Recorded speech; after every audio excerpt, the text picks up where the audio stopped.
Hello everybody, thank you very much for attending this session. We have a tremendous turnout today, which is absolutely superb. There's a huge amount of interest in the issue of pension scams. We know that it's a very, very big problem. It's a problem that's been causing all kinds of organizations and individual challenges for many, many years. And quite literally, there are people involved in tonight's session who have been tackling pension scams and the consequences of pension scams for maybe 10 or more years. This is a huge issue. We have lots of new members of the Transparency Task Force with us today. So for those individuals, I will briefly explain who I am and who the Transparency Task Force is. But you'll notice that we haven't actually got a TTF logo behind me. I normally have a TTF logo. And the reason for that is very simple. This is actually an event of the All-Party Parliamentary Group on Pension Scams, for which the Transparency Task Force is the secretariat. So I want everybody to understand that this is an APPG event rather than a TTF event, although TTF is effectively organising it and running it. So a bit about myself and the Transparency Task Force, first of all.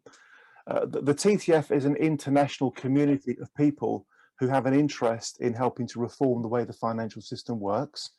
The mission statement is to promote ongoing reform of the financial sector so that it serves society better. And our vision is to build a highly respected international institution that is dedicated to helping ensure that consumers are treated fairly by the finance industry. The All-Party Parliamentary Group on Pension Scams, I'm going to share my screen just to share this with you. This is the website of the APPG on pension scams.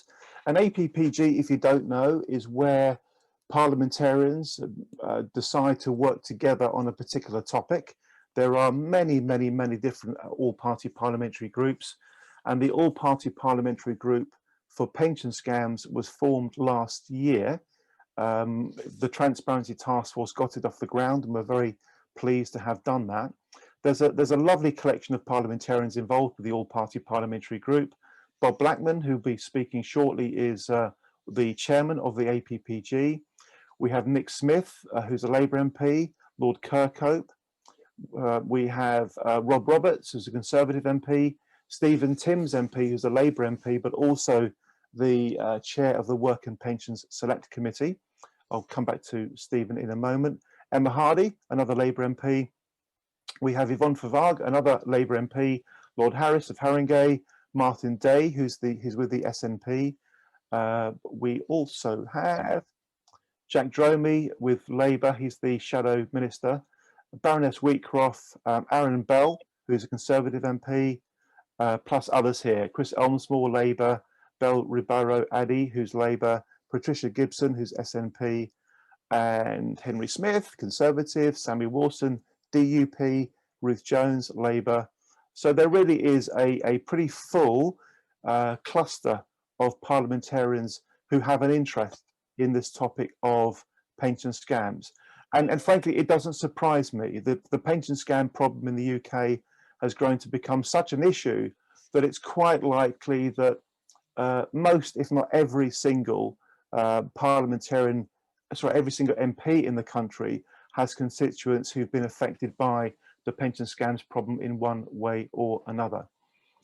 Staying with the topic of the APPG, it has a purpose statement.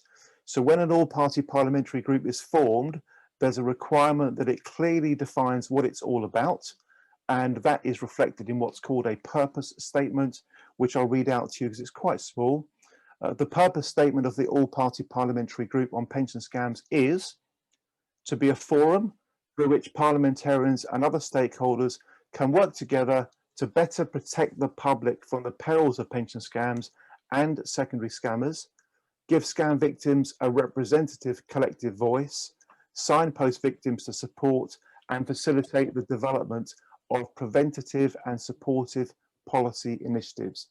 Or in really plain English, to try to find ways to stop people from being scammed in the first place, to help the people who have been scammed, to also try to do something about the secondary scammer issue. That's where scammers prey on existing scam victims. And another very important word in all this is to actually provide a collective voice. There are many, many different organisations that have an interest in the pension scams issue, but I think it's fair to say that there isn't an organisation other than the APPG that is largely set up to be the collective voice of the pension scam victims themselves. Staying with this topic, I'm also going to share with you one or two other bits about this website. We have the Secretariat. The Secretariat is made up of the Transparency Task Force members. So everybody here that you're looking at is a volunteer giving up their own time, personal time, to try to help with what we believe to be a very, very important all-party parliamentary group. There's quite a long list of members involved. I'll come back to Mark Ormston in just a moment for a particular reason. And as you'll see, we have many people involved, including several people who are speaking today. We have people from overseas. We've got people like, for example, Ian Mitchell QC with particular, in his case, legal experience, so on, so forth. People like Richard Emery, who has bucket loads of experience in relation to the banking side of the pension scams problem, etc., etc. I mentioned Mark Ormston. The reason I mentioned Mark Ormston is because he really has done a tremendous job in actually building this particular web page that's about to become visible for you in just a second.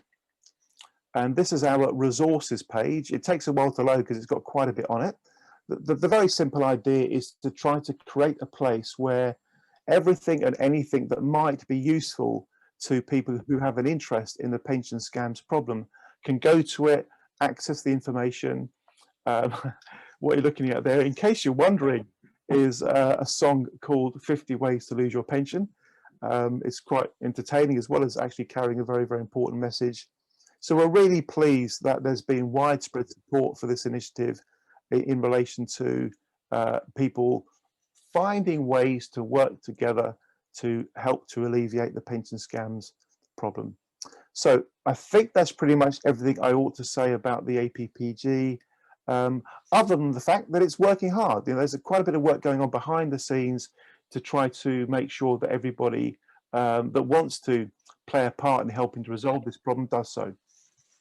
So that's the all-party parliamentary group on pension scams. The second thing I'd like to explain is the Work and Pensions Select Committee, because of course there are people in this session. We have a great turnout tonight. There are people on this session who've never been to one of these meetings before and may know very, very little about the way these sorts of things work. So the Work and Pensions Select Committee, of course, has their own website, and the Work and Pensions Select Committee works very hard to try to deal with a broad range of issues, primarily issues that are in some way the responsibility of the Department for Work and Pensions, also the Pensions Regulator and the Financial Conduct Authority. And as you can see here, they opened an inquiry about pension scams last year, protecting pension savers, 5 years on from the pension freedoms, pension scams. A great deal of written evidence has been provided. You can get the written evidence by clicking on the publications part of this website. There have also been many evidence sessions where people, including myself, by the way, have given evidence in Parliament, so on and so forth. I think the inquiry that they opened lasted about 5 months. Pretty forensic, very thorough, covering pretty much all the different issues that you might think of when tackling the problem of pension scams. So that's the Work and Pensions Select Committee. Now, the specific reason why we are meeting today is because the Work and Pensions Select Committee published their report, which you can access here. And don't worry, I'll put everything in the chat in a short while so you can access all of these documents quite easily. This is what we're discussing tonight, folks. It's the Work and Pension Committee's Protecting Pension Savers 5 years on from the Pension Freedoms, Pension Scams report. It is full of what I personally think to be very sensible recommendations.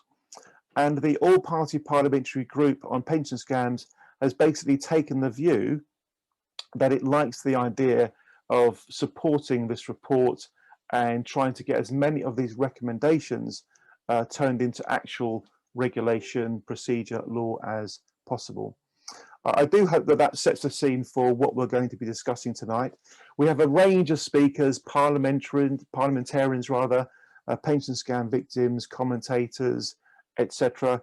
We're also hopefully going to have enough time during the session to give people the opportunity to share their thoughts and opinions and views on a range of topics. That, I hope, though, sets the scene quite nicely. A couple of housekeeping notes. We're due to finish at about 8. We'll probably finish a bit late, maybe 8:15-ish, and I'll keep the channel open after that in case there is a need for any kind of informal ad hoc conversation afterwards.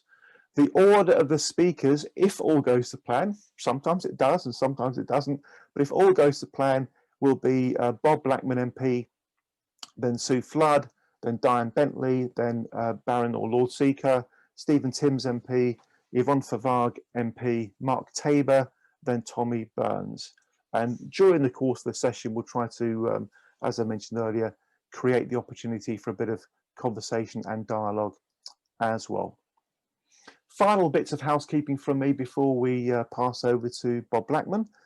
We are recording this session. It's being recorded, so we intend to put the whole recording out on the internet through TTF's TV channel called TTF TV, basically just a platform where various videos like this are held. So don't say anything unless you're happy for whatever you're about to say to go out to the big wide world, because it's all being recorded. And do please make the opportunity, or take the opportunity, to make good use of this session. From my personal point of view, the objective today is very simply this. We want to make sure that the Work and Pension Select Committee's report gets all the support it deserves. We think a huge amount of work has gone into it by parliamentarians, people that have given evidence, etc. The many, many organisations that have provided written testimony. And we want to make sure that there's as good a chance as possible for the report to actually, all of the recommendations in the report to actually be enacted. So I do hope that sets the scene. I'm going to check in to see whether we do have Bob Blackman MP with us. Parliamentarians very often have to change plans at short notice. So can I just check whether we do have Bob Blackman MP with us already? He could be running a bit late. If he is a bit late, that's not a problem. We'll simply go to Sue Flood to be our first speaker. I think we do need to go to Sue Flood to be our first speaker. Sue, could I please invite you to take yourself off mute and dive straight into what you would like to share? And in the meantime, can my colleague Chelsea please pop a quick email to Bob Blackman and see what time he's expecting to be able to join us. Thank you very much. Sue, over to you. Thank you. Thank you, Andy. Thank you to everybody who's on the call this evening. My specific thanks to Stephen Timms and his committee. The report specifically, I think the recommendations regarding the tax amnesty raised. The APPG and all on the call this evening, in order to help those that have been scammed, it is necessary to clarify the importance of the tax amnesty suggested. In 2006, HMRC made regulatory changes to reduce their intensive bureaucratic system in how they registered new pension schemes. Following the 2006 changes by HMRC, this new online registration system facilitated scammers and criminals to come out in droves and used this online registration to sell these schemes to unsuspecting victims. HMRC later reversed the online registration system in 2013-2014, back to a process that was more rigorous. Once other regulators, for example, the TPR, the FCA, had informed them that that system wasn't working.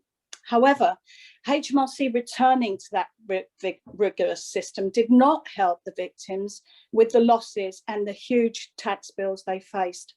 Lady Justice Andrews in the Carey case was particularly scathing of how the relaxation of due diligence allowed the gullible to be targeted, Margaret Snowdon has called for a tax amnesty, supported by the recommendations in the recent inquiry to cover that period of victims for fraud and victims of scams.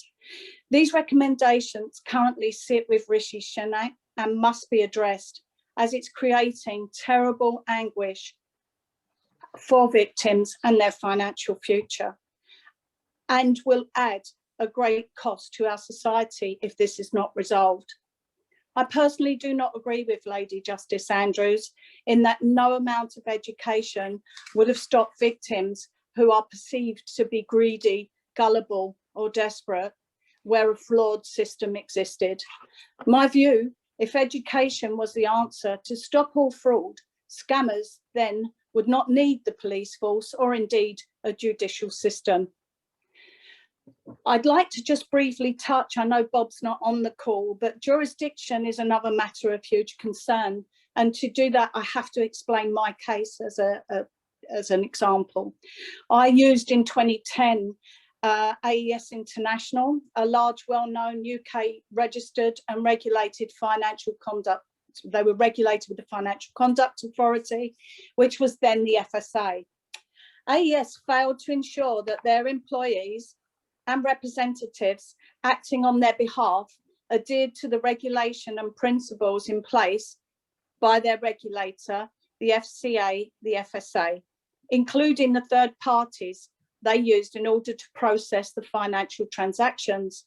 Examples of these third parties used were Premier Pension Transfers, Premier Pension Solutions SL, Premier Pension Solutions Manchester, Frost Financial UK, and many other UK-based regulated IFAs. Due to AES not monitoring their employees or representatives and their third parties, it meant it left victims in the precarious state of not only having their monies invested in dubious products, not normally promoted by them, but potentially not being covered by the FCA compensation scheme. I was domiciled in the UK and my pension fund was transferred from the BBC pension scheme based and registered in the United Kingdom to one of the ARC pension schemes, which had been registered with HMRC and TPR. My pension monies were transferred from the BBC UK trust account to the new ARC pension scheme trust account. Millions of pounds flowed from one UK bank to another. None of the main high street banks involved appeared to query what was happening, especially as the receiving banks had only just set up the ARC Trust bank accounts, which connected to new startup companies. Surely there must have been some oversight happening on new accounts. Money laundering checks going forward, movement of monies from these accounts, specifically when they were sent abroad. Where is the banking regulator when you need it? My pension monies and those of other victims flowed into the UK jurisdictions and therefore have been governed by the UK financial law regulations and regulators that existed at that time. FSA, PRA, FCA, HMRC and the TPR. In my case, AES International was supposed to adhere to the UK laws and regulations which the FSA oversaw to ensure that my interest as an investor was safeguarded.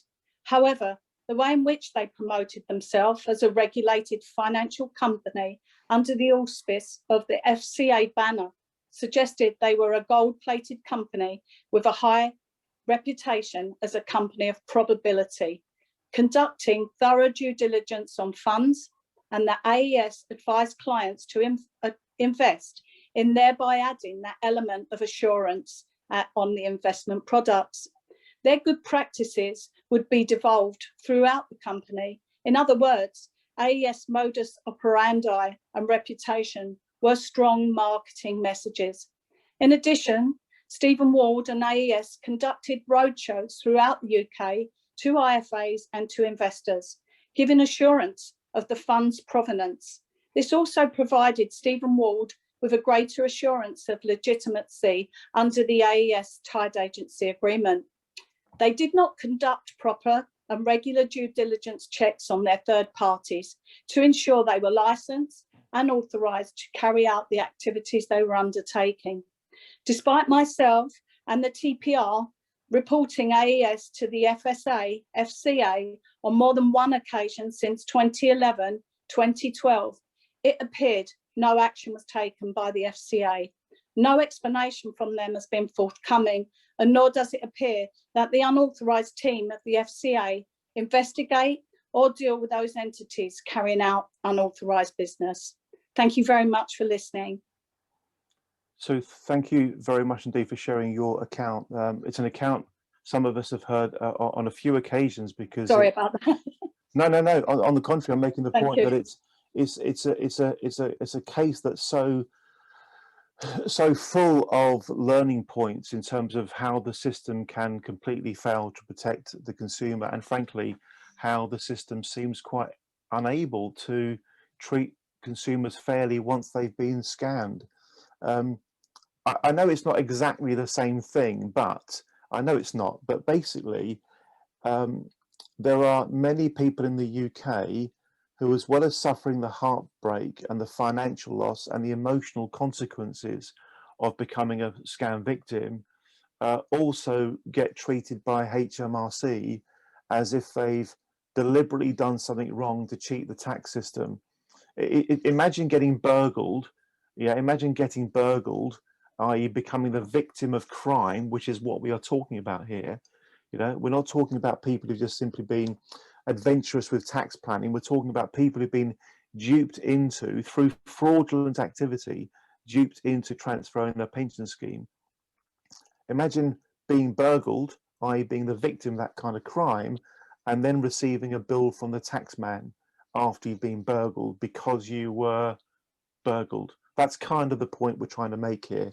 So there's an issue here, I guess, around, you know, fairness and whether HMRC ought to be doing a better job of using whatever discretionary powers they have. And that's why people like Sue Flood and people like Margaret Snowden have been working very, very hard to try to get the parliamentarians to engage with this topic, and they've been very successful in doing that. And the challenge really does seem to be not at the parliamentary level, or indeed at the regulator level. It seems there's broad support for this idea that HMRC should treat pension scam victims as though they are pension scam victims. The issue seems to be at HMRC. So let's continue to push against this particular issue as best as we possibly can. Can we please show appreciation to Sue for taking the time and the effort to share the thoughts that she just has. Thank you very much indeed, Sue. Obviously, we wish you and your case and everyone else's case the best wishes with that. We're going to go briefly now to Diane Bentley before going to Prem or Lord or Baron Seeker. Diane lives in France. Diane is somebody who has, for reasons she will explain, taken a real interest in the pension scam problem. And Diane is going to be sharing with us some thoughts about the way the online world really is not being policed very well at all. I'll leave it for Diane to elaborate on that. So tell everybody who you are, also tell them where you are, and how you got involved in the whole pension scams problem, and then go into sharing with us what you'd like to say. Thank you very much, Diane. Thank you. Well, myself and my husband Peter, we came to France in 2010. I'd been a nurse for 30 years in the health service, and really, we sadly were advised to transfer our UK pensions into Ecurops in 2014. So that's how our interest, if you like, came about, because before that we weren't really very interested. As long as our pensions were doing well and were there for when we retired, then we were perfectly happy for that to be the case. So what I'd like to talk about today is Trustpilot. As I said, we were expats in France. We were cold called by a well-known international company who wanted to give us pensions advice. And at that point in time, in 2014, there were no reviews for this company. And the question is, have there been, and they started to appear in 2017, would they have influenced the way that we decided to go with this particular company? And it's an absolute yes. I mean, you can see from the slide that 87% of customers find advertising far more trustworthy when they see the logo and the stars. And with finance, it can go up to 92%. So yes, had Trustpilot been around with our company on it, we would certainly have been influenced by that. So the next slide, Andy, please. So how far can Trustpilot, though, actually be trusted? And there's been numerous programmes, articles, you name it, about Trustpilot. And sadly, the answer is no. I mean, the first one was written by The Guardian in 2013. And it was clear then that fake reviews were a big issue then. And they predicted that they would become even worse over the coming years. So next slide, please. So the thing is, have the fake reviews entered into the financial institutions? And as I said, our company in 2017 started to feature.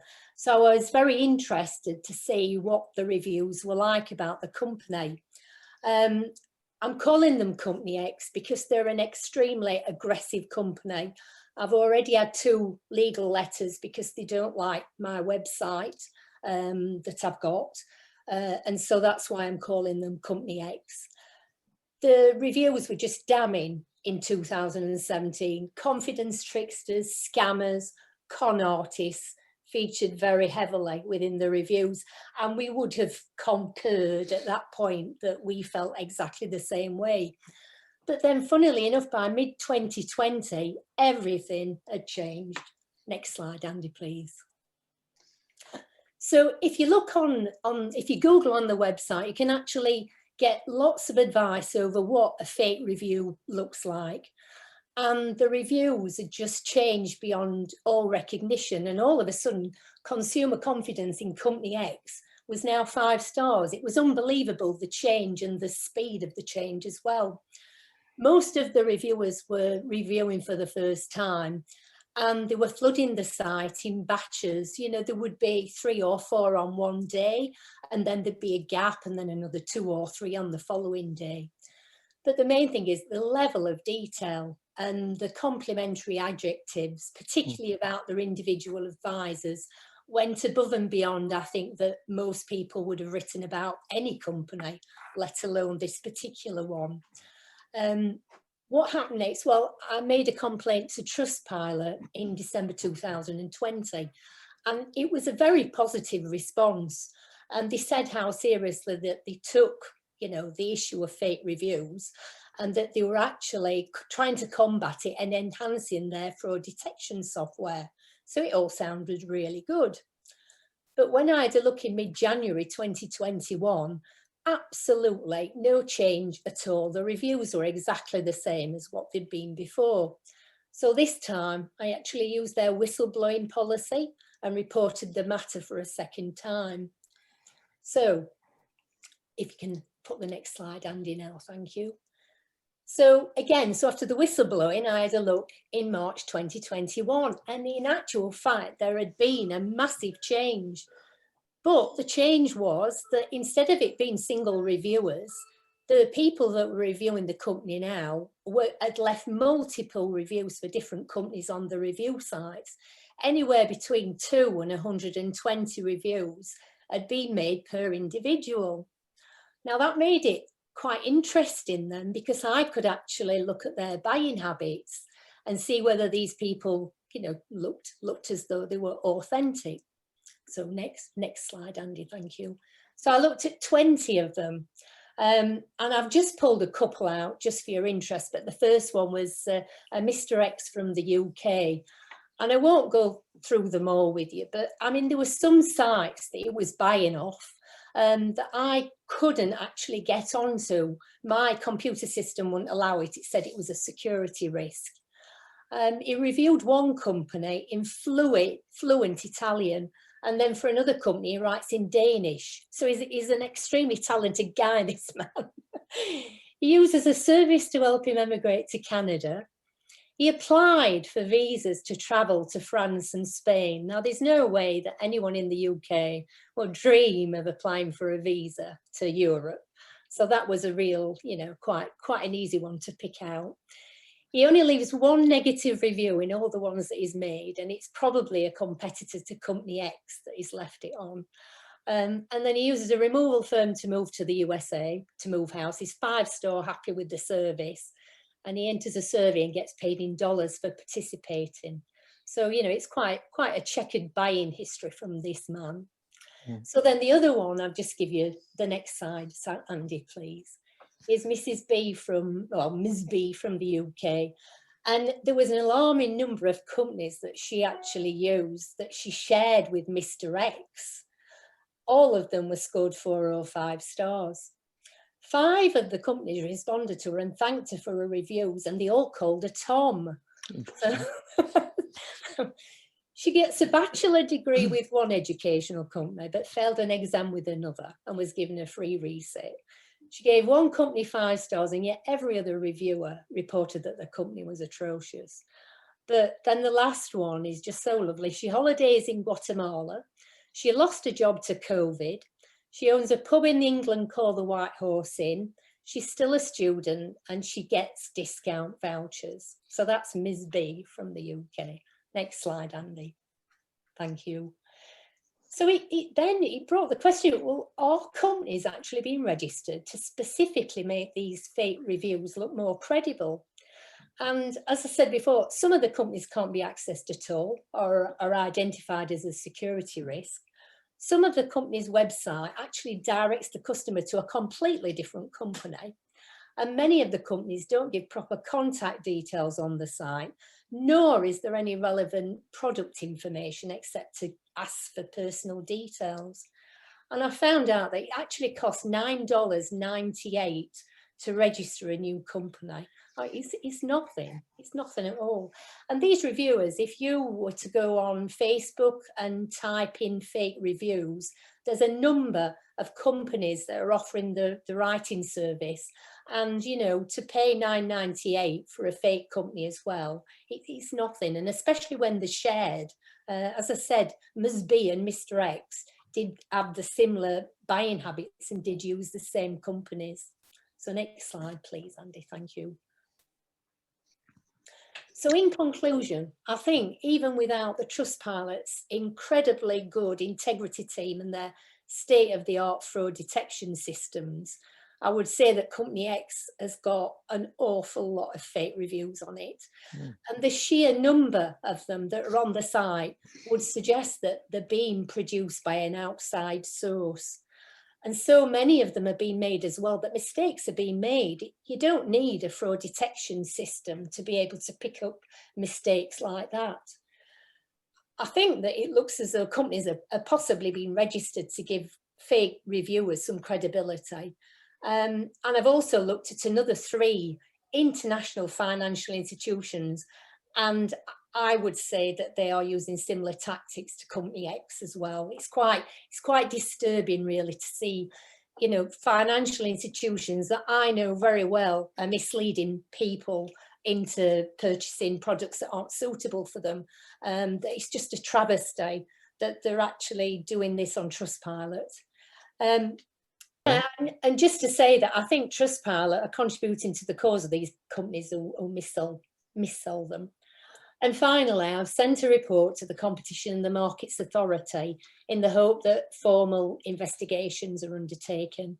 And, you know, it would be so much easier to try and stop these companies selling at source, you know, rather than seek justice afterwards. If we can make sure that these reviews are true, accurate, authentic, it's a far better system than it is trying to get money back after. And then just finally to say that I run a website for expats who have been scammed or misled out of their pensions. Everything's anonymised, but I'm trying to collect and collate information about who the most prolific companies are and where they operate in the world. And then maybe we can get enough people together to be able to do something about it.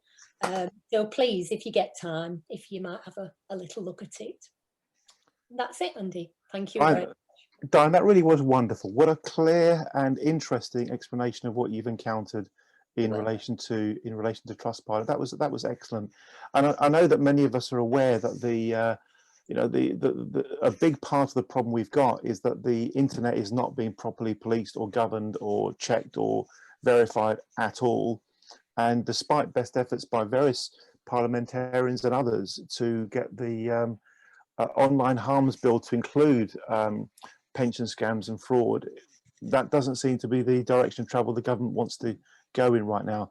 Diane, that was excellent. What we're going to do now is just open up to see if anybody would like to make any particular comments or questions following that presentation from Diane. Just wave at me if you do. We've got quite a few people on the call tonight, so I'm needing to toggle between two screens of attendees, so don't be frustrated if it takes a few seconds. It looks like everyone's okay, so can we please just take a moment to show our appreciation to Diane and her colleague, her delightful assistant Peter, for sharing that session. Well done, Diane. Well done, Peter. Some of you are already starting to use the chat to good effect. Please do use the chat to share whatever you want to share. My colleague Alexandra will be circulating the chat and the slides as soon as possible after the event, probably tomorrow. And in addition, the video recording from this session should be out within a couple of days from now as well. So we will have a formal kind of hard copy recording of it. I hope it's been interesting so far, folks. We've heard from Sue Flood. We've heard from Diane Bentley. We're now going to go to our first parliamentarian of the evening. Can we please invite Prem Sikka to pick up from here and share his thoughts on the work being undertaken to try to deal with this problem that's a festering sore, as I describe it, a festering sore on the face of the financial services and the pension sector. Over to Lord Sikka. Prem, thank you very much indeed. Thank you. Hello, everyone. Good evening, and it's a pleasure to join everybody to discuss this very important issue. I was hoping that before I speak, all the others who were listed to speak before me had spoken so that I could raise some issues about the report, but I'll come back to them just the same.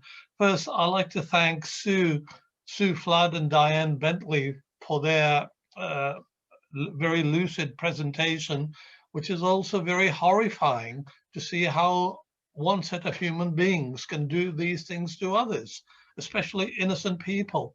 And it is all done in the name of money. And clearly there are very serious issues for the tech companies to tackle.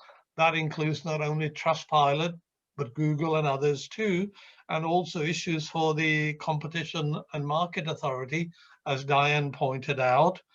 The FCA's failures are obvious. We have discussed them at considerable length in the last couple of weeks in the House of Lords during the parliamentary passage of the Financial Services Bill. And an amendment which I had tabled, I wanted to put what I call a supervisory board, which is made up of stakeholders like Sue, Diane, and others, to sit on a supervisory board inside the FCA to watch over the executives. Because what I see the danger is that many of these people who are the FCA and the PRA and indeed at other regulators come from the industry. They are psychologically standard, they are cognitively captured, their sympathies generally lie with the industry, and what we need is to break that particular hold. And the only way I think to do that is to inject diverse views within the regulatory body. So I had proposed a supervisory board. Needless to say, the government was not persuaded. I had also, together with many others, proposed that there be a regular review of the FCA's actual conduct to see what it has been up to and what its failures have been up to. The government was not receptive to that either, other than saying, trust us, we have good people within. Well, I think the experience shows otherwise. But we will fight on for that for another day. I wanted to make two broad comments about the report, or perhaps the issues which are not really raised. One issue is, why are the banks not asked to do more? Now, those people who have actually been scammed and they have lost some money, that money ends up in somebody's bank account. That money is never ever paid in cash, usually paid through checks, debit and credit cards. In most countries, the banks are required to apply KYC or know your customer rules before opening a bank account. Therefore, they know who holds the account, who has received the ill-gotten gains, unless they've been so inefficient that they have not bothered to make the checks, in which case that is an offense in itself. So it should be possible to trace the recipients of the money and identify the scammers and sue them. Now, some people have told me that such accounts may be in secretive tax havens, but even they claim to comply with the KYC rules, which are international. If any jurisdiction does not apply, then it should really be blacklisted by the UK, excluded from all trade, and actually face sanctions. So in other words, it should be possible to follow the money and trace the recipients, at least if not all of them, most of them, or some of them. And I didn't really feel that the report said much about that. The second thing I wanted to talk about was another kind of pension scam, which is actually authorized by the legislation, which we have in place. It is a scam because it enriches a few, but robs thousands of people of their hard-earned pension rights. This scam is particularly perpetrated by private equity, and I'll come to details in a minute, whose business model is generally to take over asset-rich companies, load the company with secured debt. What that then means is that the directors and shareholders, who are usually the same party, become a secured creditor, which means that come the eventual liquidation of the business, they are at the front of the queue for payment out of the sale of the assets. So private equity then engages in asset stripping of the company, and at that point they abandon the pension schemes, which usually have a deficit. So I'll give you a real life example because I wrote a report on it for the Work and Pensions Committee, and that the company I reported on was Bernard Matthews. Many of you would remember his nice TV advertisements and the beautiful turkey he was selling. So Bernard Matthews was a family-owned company founded in the 1950s. It ran into financial difficulties. In 2013, a private equity consortium acquired control of the company for 25 million. But most of that money was injected as a loan to the company, as a secured debt from the private equity consortium, and some money was then provided from banks as well. It was all secured. So what that meant was that the shareholders had very small amount of equity, but that enabled them to control the board appointments and the board structure. So they were in charge of everything. They could choose when to put the business into liquidation. So in 2016, on the loan the private equity provided, they were charging 20% interest, which was absolutely ridiculous. Many of you will remember in 2016, we were still struggling to get 1-2% return on our savings. They were charging 20%. So in 2016, private equity sold the assets only for 87.5 million. Of this, 46.6 million went to banks. Private equity collected 38.9 million. Remember, they had bought the business for 25 million. So that is a return of 56% over 3 years. That is what they got. The liquidation is not yet finalized, and the insolvency practitioners are still collecting vast amount in fees. The unsecured creditors are 134 million. They are unlikely to receive anything substantial. They'd be lucky to get 1 or 2 pence in the pound. The pension scheme had a deficit. It was estimated the whole was about 40 million pound.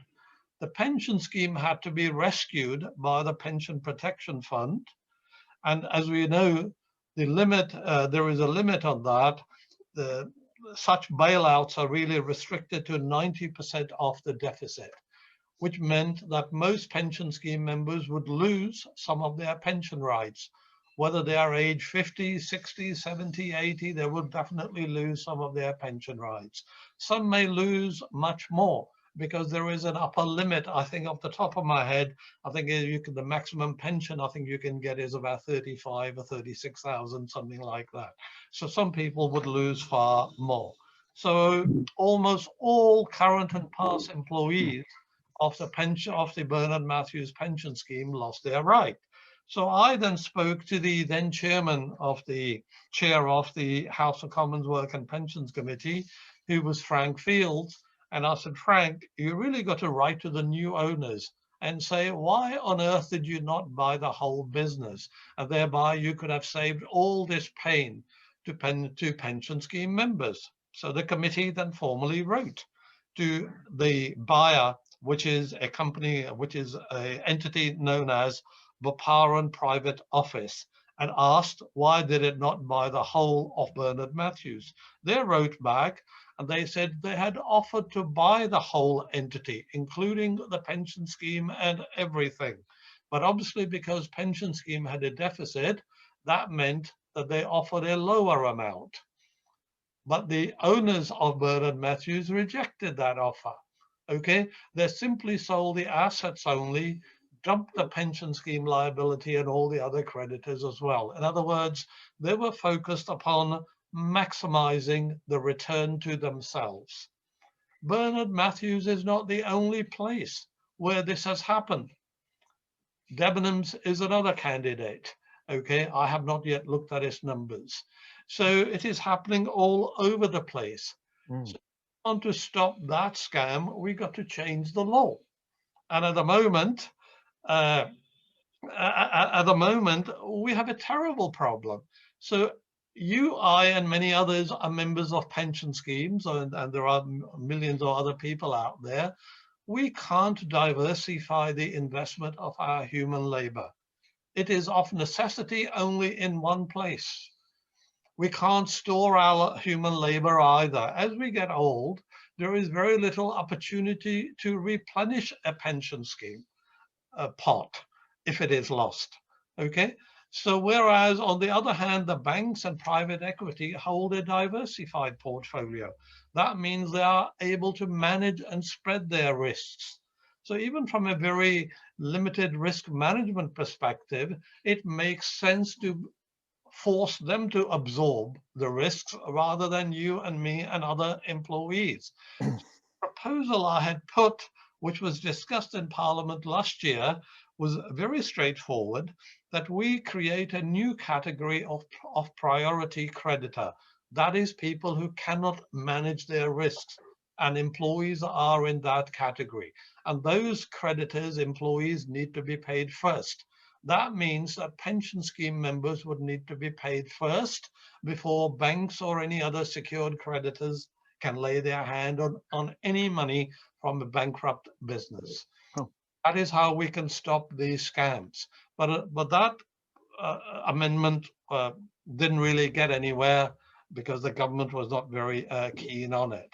So I think it is quite right that we focus on the scams, but I think we must not forget that the law itself is facilitating some scams, some injuries to innocent people. I cannot think of any moral or economic reason which says that when a business goes bust, the banks must walk away with most of the pot from the sale of that business's assets. There is no economic theory, there is no moral, ethical theory which would support it. But that is the arrangement we have, and that arrangement has existed since medieval times, when people of money basically ruled the roost, and they said, you owe me money, I'm going to walk in, take away whatever you have to satisfy what you owe me, and the rest doesn't really matter. So I think we got to modify our laws, and that is what I would urge everybody to think about, and see that law should not be facilitating these kind of scams. Okay, so thank you. Lord Seeker, thank you very much indeed. Can we please show our appreciation? That was great. You've taken the topic of pension scams to another level, and you've opened up a whole new room full of issues for us to collectively discuss and debate. Before we go to our next speaker, who will probably be Bob Blackman MP, if not Yvonne Favard MP, I'll just check in to see if anybody would like to pose any questions or make any comments in relation to what Lord Seeker has just outlined. Just wave your hand if you do. Sue Flood, please do. Thank you, Sue. Thank you for that. It covered it just perfectly. I have an enablers document that I would like you to see. I'll send it through the relevant channel. It shows exactly what you've just outlined. So I would like to get that to you as well. And thank you very much, Prem, your continued support. Thank you, Sue.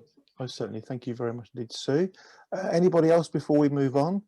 It looks like we're good to move on. So Bob Blackman, I believe, is with us now. So Bob, if I am indeed, Andy. That's great to have you with us. Please do take the opportunity to introduce yourself. I've given everybody a very brief introduction to the APPG, but not very much. So please take your time. Tell everybody about yourself, the APPG, and what you're up to. Thank you very much. Thank you. Okay. Thanks, Andy, and thanks to colleagues for contributing to this important webinar, I suppose we're now supposed to call it. I'm Bob Blackman, MP for Harrow East. I'm the chairman of the all-party parliamentary group for opposing pension scams. We have to be careful about the title here, that in somehow, shape or form we're encouraging them. I was approached probably originally because I've done over the last almost 11 years been chairman and co-chairman of the all-party group for Justice for Equitable Life policyholders.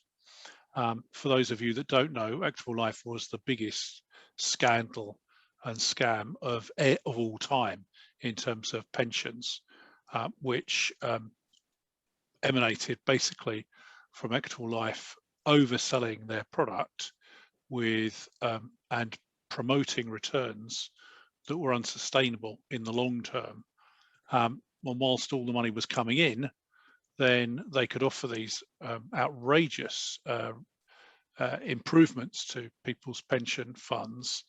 But when the money started to run dry, of course, it was made clear that they could no longer sustain it, and everyone was left in a very difficult position. The Treasury at the time decided that the scheme was too big to fail.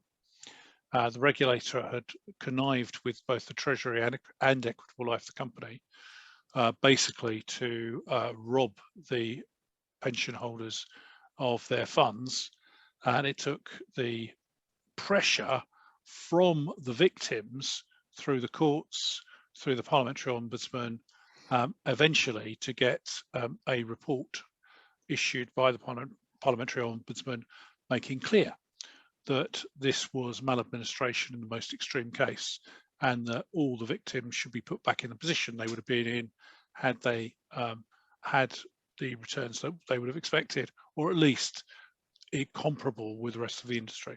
I won't digress too much further on that. That battle is still going on. The government still owes the pension holders £2.6 billion. So I'm continuing with that. But equally, I'm afraid, had to deal with a number of cases, individual cases in my constituency, where people have been robbed of their lifetime savings for their pension through various different scams. And I think, the reality is that the people that do this are thoroughly evil. We know that pension funds and the decisions you make about your pension are often very difficult ones. They're very personal to you. Most people who invest in a pension do so in an environment whereby they expect to see a safe haven for their funds, which will produce a reasonable return. And obviously markets can go up, markets can go down.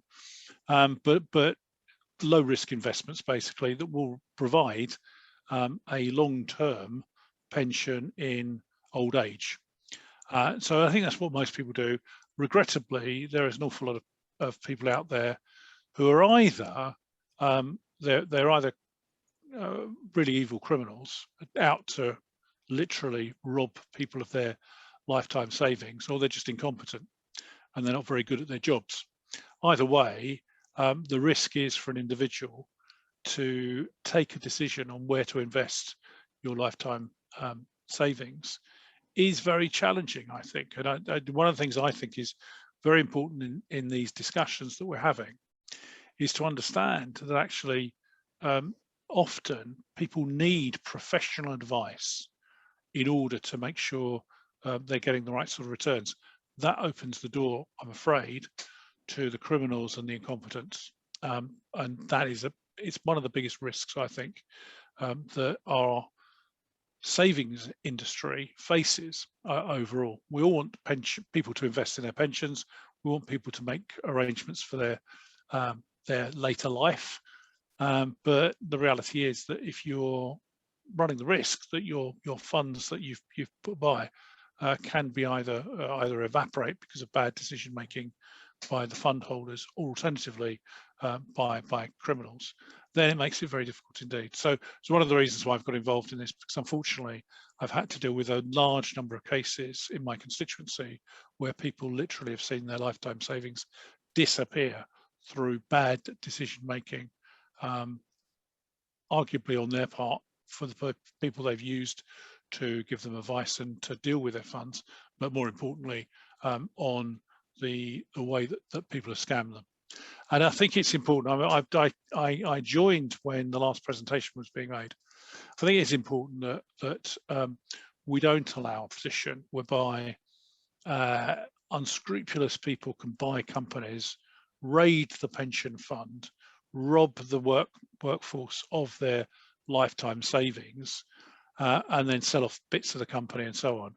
I think that this is a very significant area. I mean, you know, if you like, it takes us back to the film Wall Street, where literally that was the theme behind what those key players were doing, was literally aiming to look at where a lucrative pension fund was available that they could literally get their hands on. Unfortunately, down through the ages, there's been all sorts of people who've been able to get their hands on these pension funds, and people have been robbed blind. So I think it's important that when we look at this, we're looking at protections for people and making sure that regulation is appropriate and required. I was very struck recently by some of the articles and comments made by Steve Webb. Now, for those of you that don't know, of course, Steve Webb was indeed the pensions minister in the coalition government between 2010 and 2015.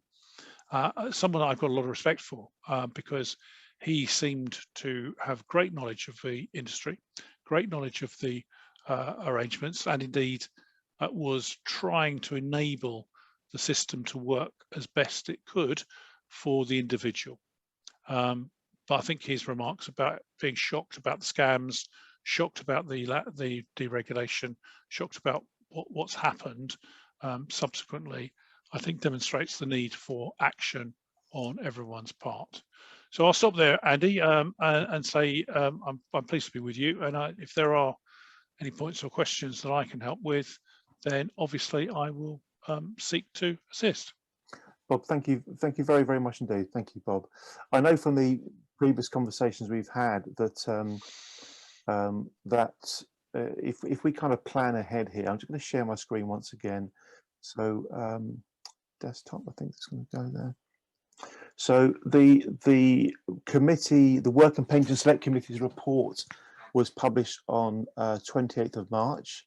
As I understand it, as you can see below that, the government have until the 28th of May to respond to the report. I personally think it's a superb report, and I really can't think of any sensible reason why any of it would be rejected. I guess there could be one or two things that could be approached differently. Of course there could, but I guess one of three things are going to happen on or by the 28th of May. Best case scenario is that the DWP and the pensions regulator and the FCA and all the other important parties here say, this is good, we should do this, let's all work together to make it happen. brilliant. It would make a significant difference to not only the amount of people who get scammed in the future, but also the way existing scam victims are treated by, for example, HMRC. So that would be superb. That would be the best possible scenario. Of course, there's a chance that it would be the majority of the ideas in the report being accepted and supported and enacted, which would be fine. But there's also a real risk that for one reason or another, a substantial amount of the recommendations are deemed to not be worthy of enactment, in which case, as per previous conversations we've had, I think the APPG is going to be minded to go into campaign mode to try to make sure that what really ought to happen should happen. And everybody, all the scam victims and everybody that cares about scam victims will be very grateful to the APPG if it does take on that kind of let's get things done mindset.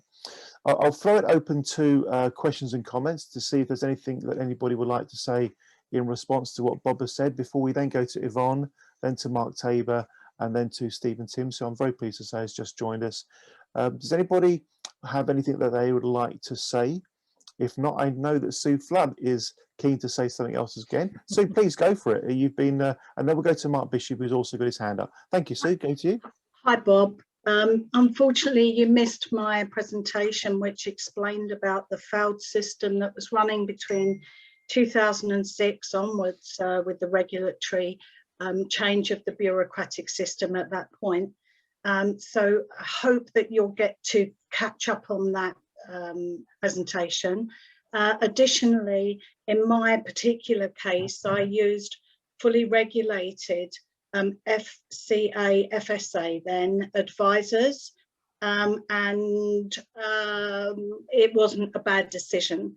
So I'm very concerned when I hear bad decision labelled about, because no amount of education helps when dealing with regulated advisors or a failed system.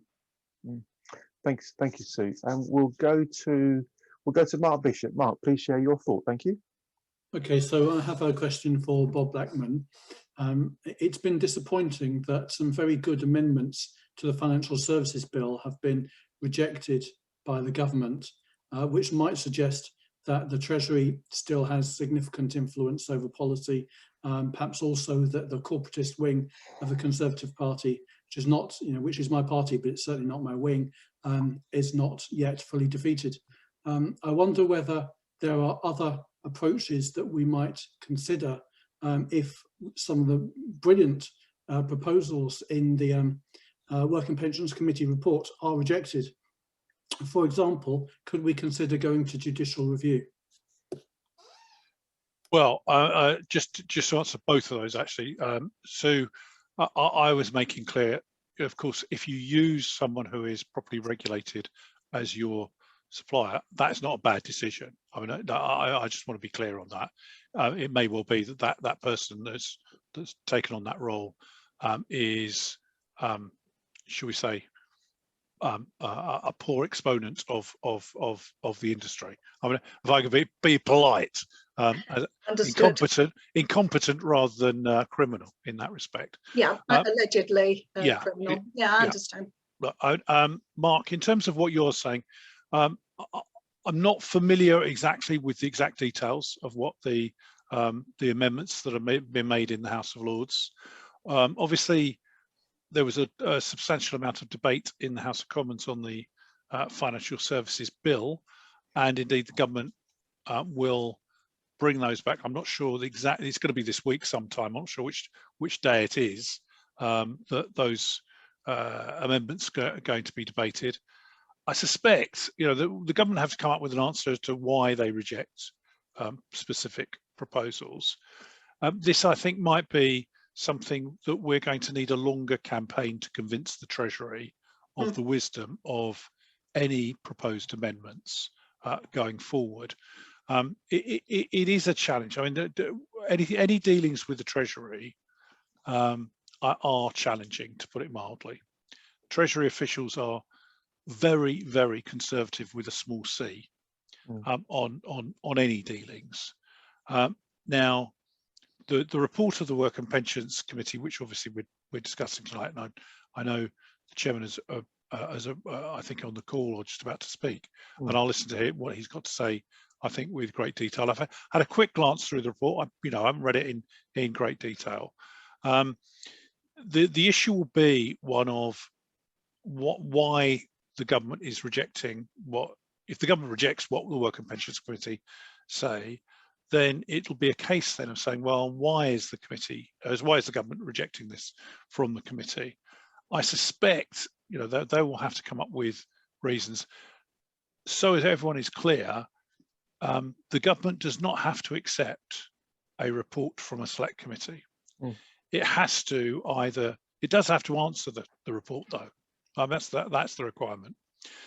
So the government, in most cases, will say, yes, we agree with this, we're doing that, or no, we're not going to do that, and this is why.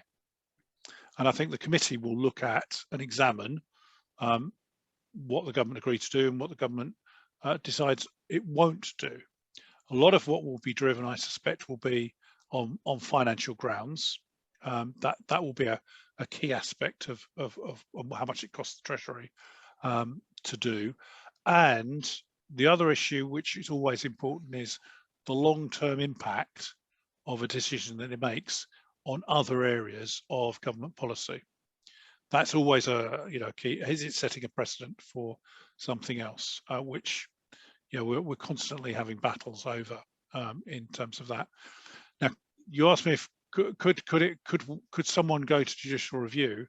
Well, the government, if it makes a decision, is always potentially open to judicial review, and then it depends on the basis behind that. But there would be a need for suitable lawyers to be involved and to give appropriate legal advice. Thank you very much indeed, Bob. Thank you. Great stuff. So we're now going to go to our next speaker. I'm just going to go to check in with Stephen Timms to see if Stephen has a time constraint. Stephen, what time, could you just briefly introduce yourself and let me know what time we need to be out of the session by, because if I need to, I can reorganise things accordingly. So Stephen, what time do you need to be off the session by? Hello, Andy. I'm Stephen Timms, Member of Parliament, Chair of the Select Committee. I'm here until just before 8, so I'm happy to contribute at any stage that you need me to. And Andy, what I'm planning to do is just run through the content of the report. That's absolutely perfect. Absolutely as planned. That's right. Thank you very much. In which case, what we're going to do now, folks, is we're going to go to Yvonne Vervaag, MP, then to Mark Tabor, and then we'll go to Stephen Timms. So Yvonne, could you please introduce yourself and share with us your thoughts? Thank you very much, Yvonne. Thank you.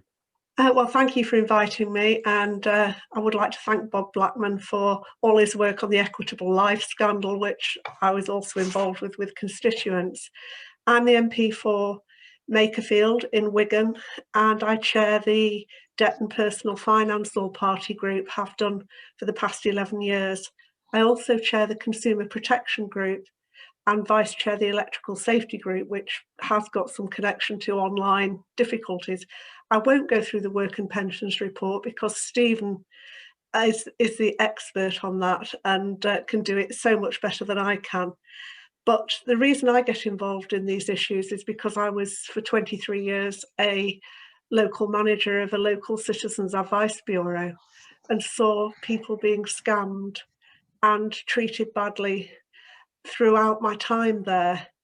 And unfortunately, with the advent of the internet, criminals have developed further. My interests and the interests of my group go somewhat wider than just pension scams. We are pressing the Online Harms Bill to include all scams, not just the pension scams, but the romance scams, the scams where people are charged £10,000 for a penny, a 1971 penny, which is worth a penny. And there are innumerable scams, but the Online Harms Bill doesn't address really any of those sort of online harms where people will lose money. We also, from the consumer group, did a report into Ombudsman and had recommendations about how complaints should be dealt with, because that's another issue where people who are scammed out of money or have lost money, they'll go to the Financial Services Ombudsman. So we've got some recommendations on all the Ombudsman services. I heard Prem about the banks. Frankly, I don't have a lot of faith in the banks moving to reimburse people who have lost their money. This is a transparency task force.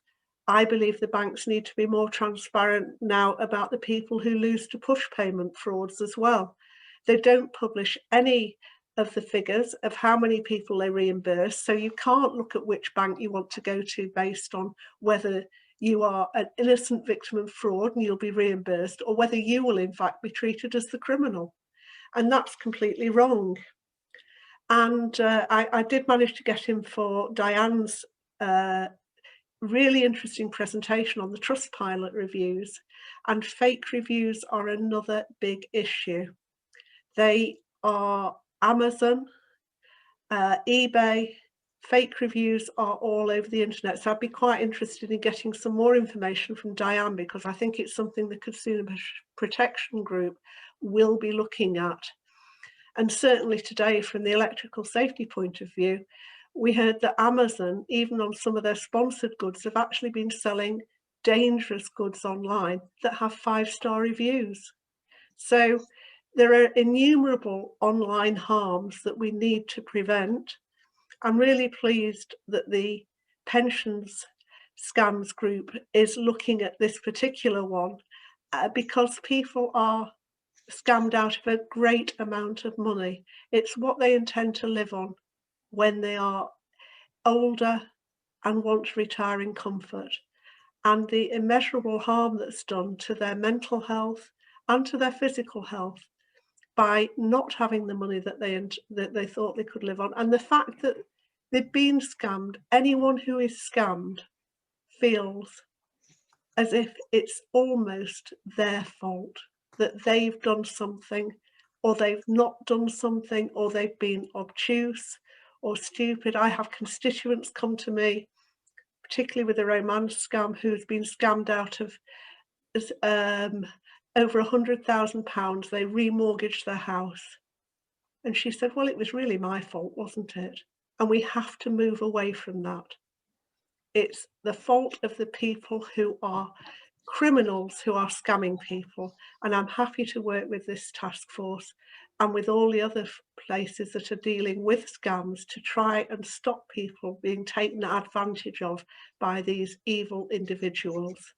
So thank you very much for inviting me to this event, and I will keep an interest in what's happening here.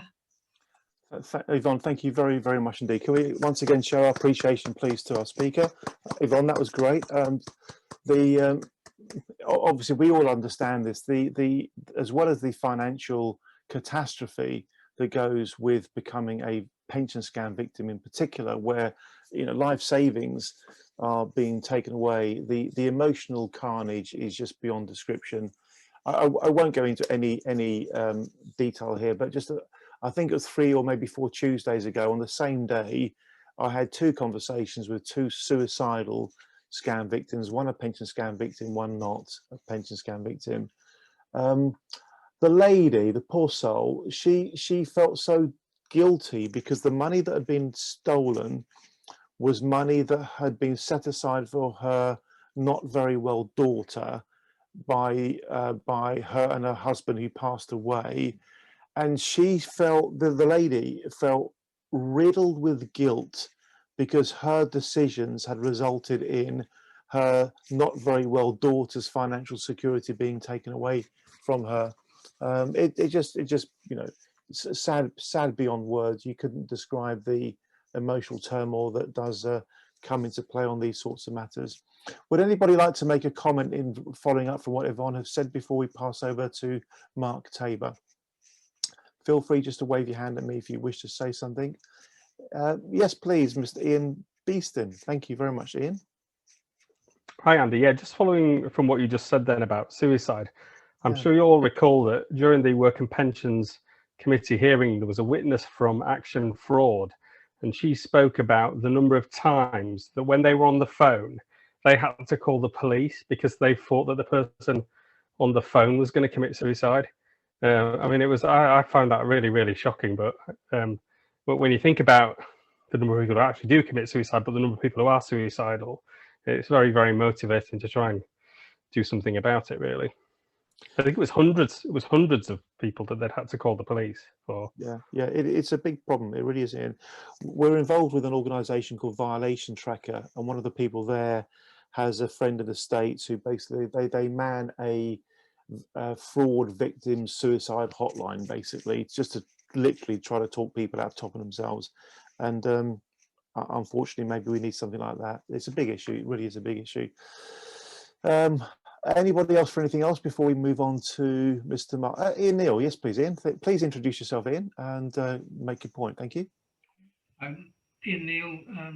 My business makes sense of pensions legislation in the UK. My question is directed really to most of the people who've spoken, but particularly politicians. There seems to be considerable evidence that a growing number of these scammers operate overseas.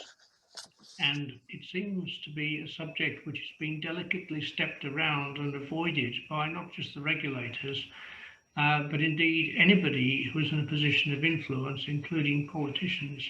How can overseas scammers effectively be targeted?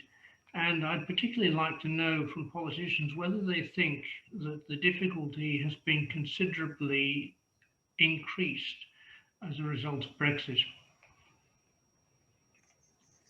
Let's go to Bob and Yvonne and Stephen, of course, in relation to that particular point. Bob, I know this international jurisdiction bit is actually an issue that's been of interest to you because it's been of interest to some of your constituents. Bob, any particular comments on that matter? Thank you. Yeah, it's absolutely right. I mean, I think in terms of legislative action that can be taken, obviously it depends where these particular scammers are coming from. You know, there are issues. Oh, was it in mainland Europe, or is it areas? I mean, the most common one used to be Nigeria. I don't know if it still is, but that's really been an area. And frankly, the sort of emails that you used to get, I mean, and contacts you used to get, were so outrageous that you think no one would be taken in by them, but I guess people were. So, you know, the issue from a legislating perspective is where we've got obviously the opportunity to take up either joint initiatives with the country from which the scam is coming from, but it's also identifying where it is coming from in the first place. Some of these things are quite sophisticated and actually quite difficult to spot where it is coming from. Now, what we are looking at in terms of legislation, certainly through the online harms bill, might well be. Well, this is a bill which we believe will come in the next parliamentary session. Is how detailed and how far this will stretch in terms of combating things. Obviously, a lot of this is to do with, frankly, grooming, particularly child pornography and the such like, but also abuse and the such like. And I think there will be an opportunity to look at that in terms of what changes we can make about the position. In terms of legislation and action that would need to take place, in terms of you know, where these are scams are coming from, I'm not aware of scams that are coming from principally mainland Europe in terms of EU countries, but I may be wrong, and I'm quite happy to be advised accordingly. And if people have got evidence of that, I think, you know, I would welcome seeing that. I think it's beyond the EU is where these scammers tend to emanate from, and so therefore Brexit is not relevant to this, other than obviously seeking for us to cooperate with our European friends. Thank you very much indeed, Bob. We'll go to Yvonne, and I'll invite, if he would be happy to, Stephen to include his comments about this matter in his later session. But let's go to Yvonne next, please, for your thoughts on this. Thank you. I think one of the things that would actually prevent some of the scams is to make the platforms that they're on responsible for the content.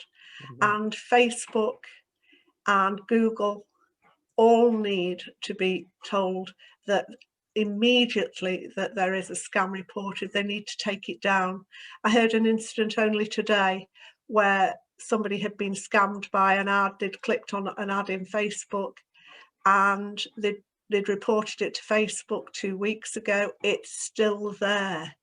That is a scammer. The same things goes for fake reviews, that as soon as they're aware of a fake review, they need to take it down.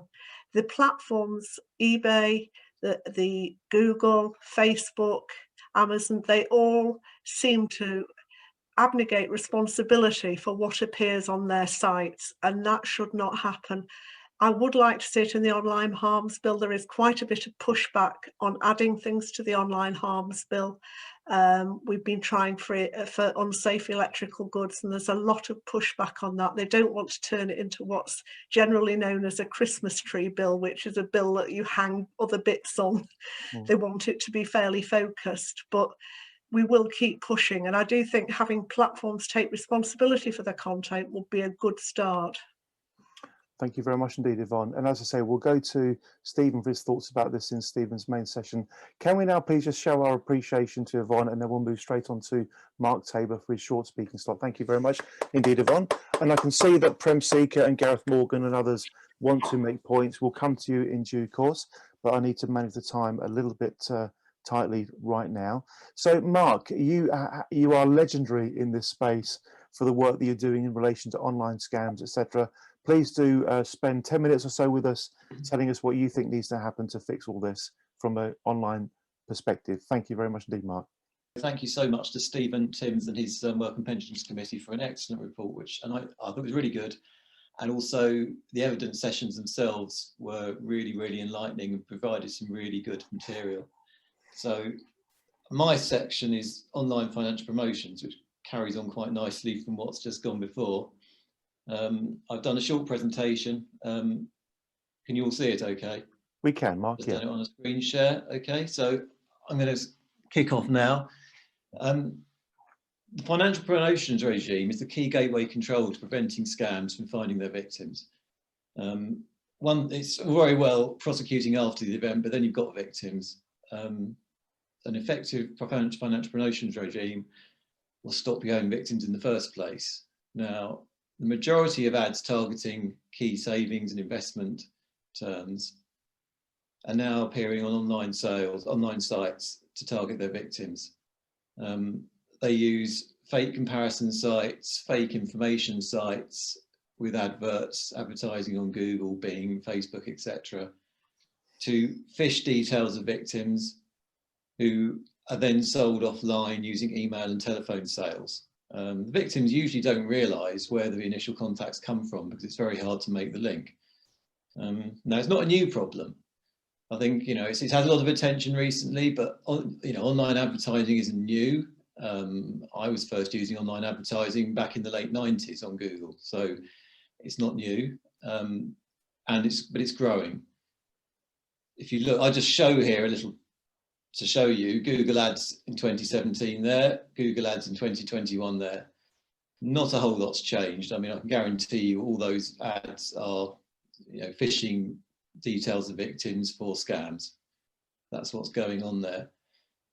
I first became particularly aware of it when I tried to help victims of London Capital and Finance and was amazed that they managed to raise £240 million and wondered how. And it came out through the FCA that they believed £20 million of that was spent on Google Ads, which was an amazing amount of money. And that just shows how online advertising is perfect for scammers, because they're not going to they have no intention of providing any money back to investors other than a Ponzi style way of keeping the scam going. So they will pay anything to get the money they're stealing. So they can outbid genuine advertisers, and they do it very effectively. So just moving on to my next slide. Now, since the beginning of 2020, which is when I really started looking into these online adverts, I've reported nearly 800 to the FCA and Google. And I've investigated them all and I have a good understanding of what's going on behind them. I wish law enforcement and the FCA would use my understanding more, but that's another matter. Now, I classify them into two main variants. We've got clone or impersonation scams. That's where once you put your details into a site, you're going to be contacted by a firm pretending to be Aviva or whoever it is. They're very convincing, even genuine IFAs. I've had to explain to them why things are scams. They are really, really hard to, you know, they are so professional. Most of them operate from Dubai, but these are, you know, very smart British citizens who I know our financial industry very well running them. 70 million pounds of these are reported to Action Fraud in 2020. They get a lot of attention in the press because there's some really heartrending stories there.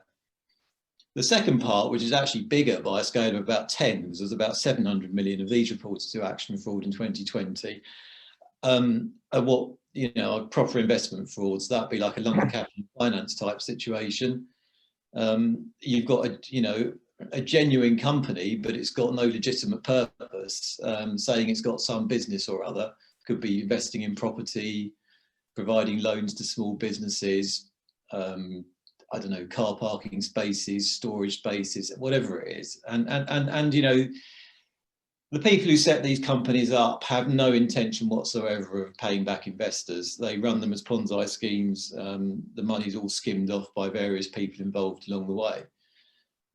Now, these are usually, the ads and the landing sites are usually handled by unauthorised lead generators and introducers in return for commissions of 20 to 40% of investors' funds.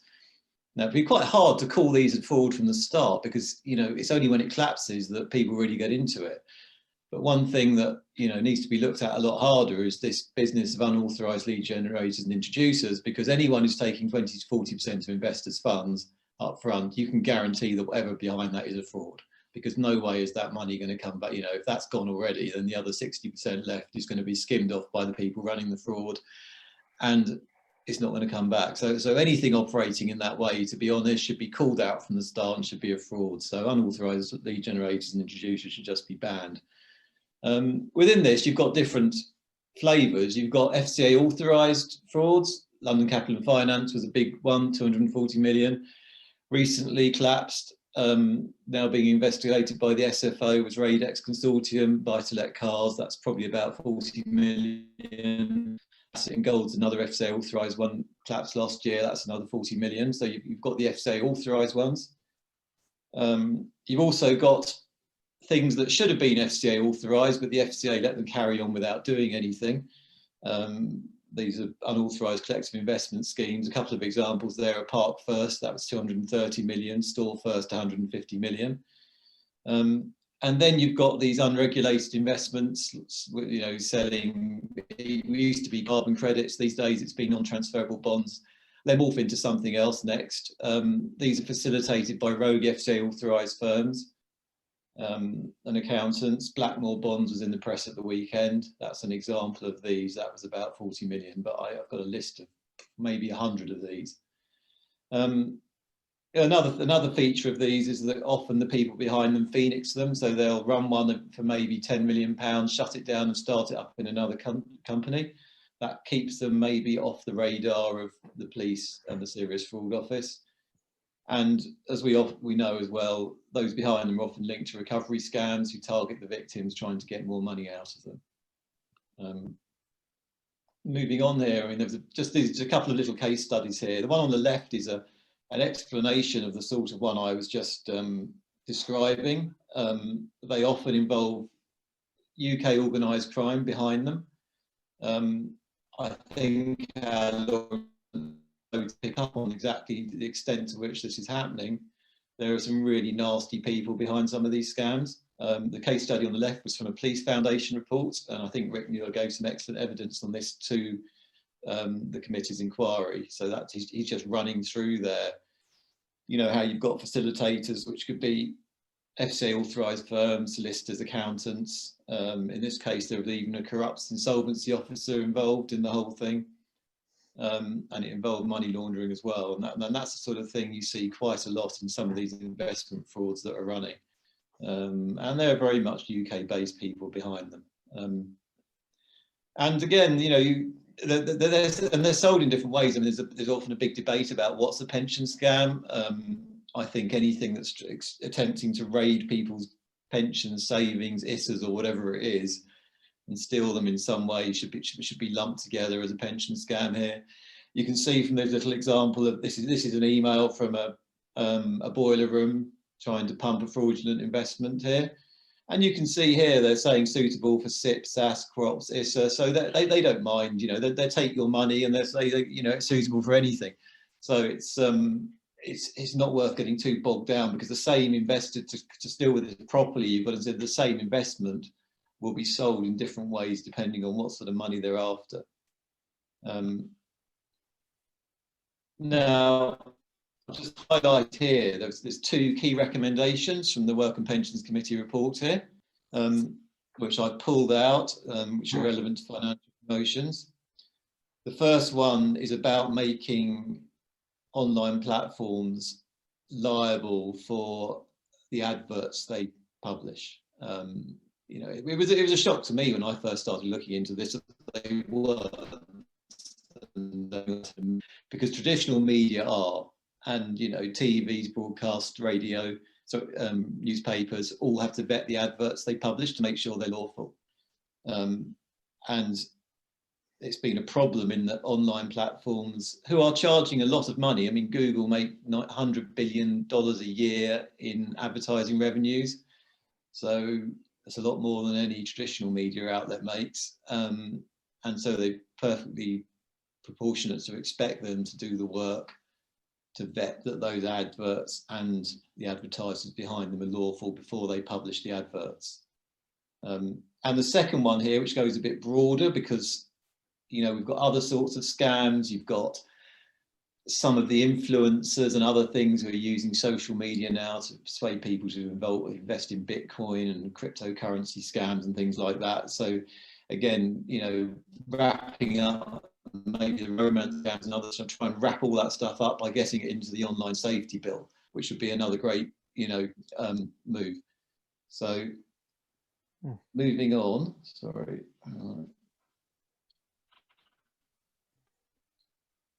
So on the first point here, we're going. This is the FCA's powers. Now, the FCA has quite big powers at the moment over financial promotions. The first one is the financial promotion restriction, which is what we would want Google and other online platforms to be applying in vetting adverts. This requires that any financial promotion, unless it's using an exemption, has to either be issued by an FCA authorised firm or approved by one. So that's a key one. And the FCA, that's a criminal offence here, and the FCA is a law enforcement agency for that. And I'm just going to come on to that again in a minute.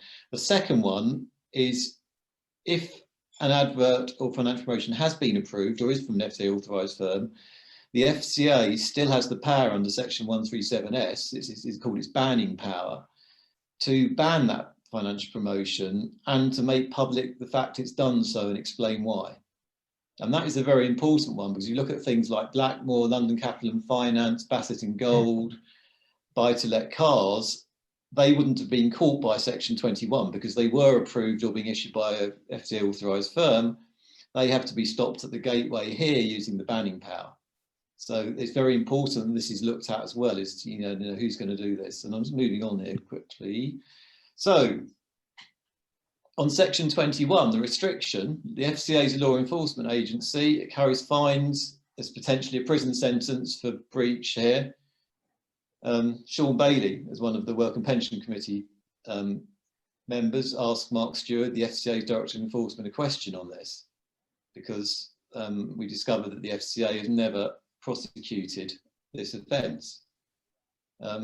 Mark gave a rather odd answer. He sort of implied that the reason was because they might prosecute frauds further down the line. Well, there's two problems with that. First of all, it wasn't true, because the FCA very rarely prosecute frauds down the line. Freedom of Information, Mark Bishop did. We found there's only been 2 prosecutions and 1 conviction over 2019 and 2020, which to me isn't a very large number at all. And bearing in mind there are hundreds of these every year. And secondly, even if there had been a very large number of prosecutions, they're missing the point, because you're not policing the gateway if you've let a load of people fall victim to fraud and are then clearing up the mess afterwards. I compare it to policemen putting up speed cameras on dangerous stretches of the road because they want to stop speeding, rather than have to deal with fatal car crashes and clear up the mess afterwards. And the FCA's position on this needs to be scrutinised, and they need to be tasked to deal with this problem.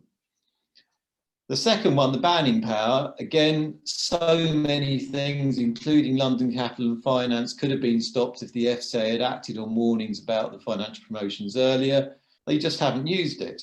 London Capital and Finance, bearing in mind the FCA was created in 2013, London Capital and Finance was the first time they used the power. That was in 2018, despite the fact that they had warnings repeatedly from 2014-15 onwards about London Capital and Finance. It took them years to do it. Dame Gloucester was pretty damning about that in her report. So that was the first time they've used it, and I've checked the FCA's records and they haven't used it since in respect of an investment. So again, you know, you can have all the rules and laws you want, but unless you've got a law enforcement agency to enforce them or a regulator to enforce them, they're not going to achieve very much. Now, this came up just now, and I've included it, and I think Mark's mentioned it in the chat as well. The way, you know, why isn't the question I had from the start, and I raised this with Andrew Bailey back in 2020, is why don't we have any power over online platforms as we do over traditional media? And you know, this is early 2020, I started raising this with Andrew Bailey, and it was clear then the FCA was only starting to consider it itself then, which is very odd considering it's a problem that's been around, as we said, for, you know, maybe 6-10 years. You know, he came back to me later in the month saying that the problem is that Google have got an exemption under the financial promotions order because they are an information service based in the EU but outside of the UK.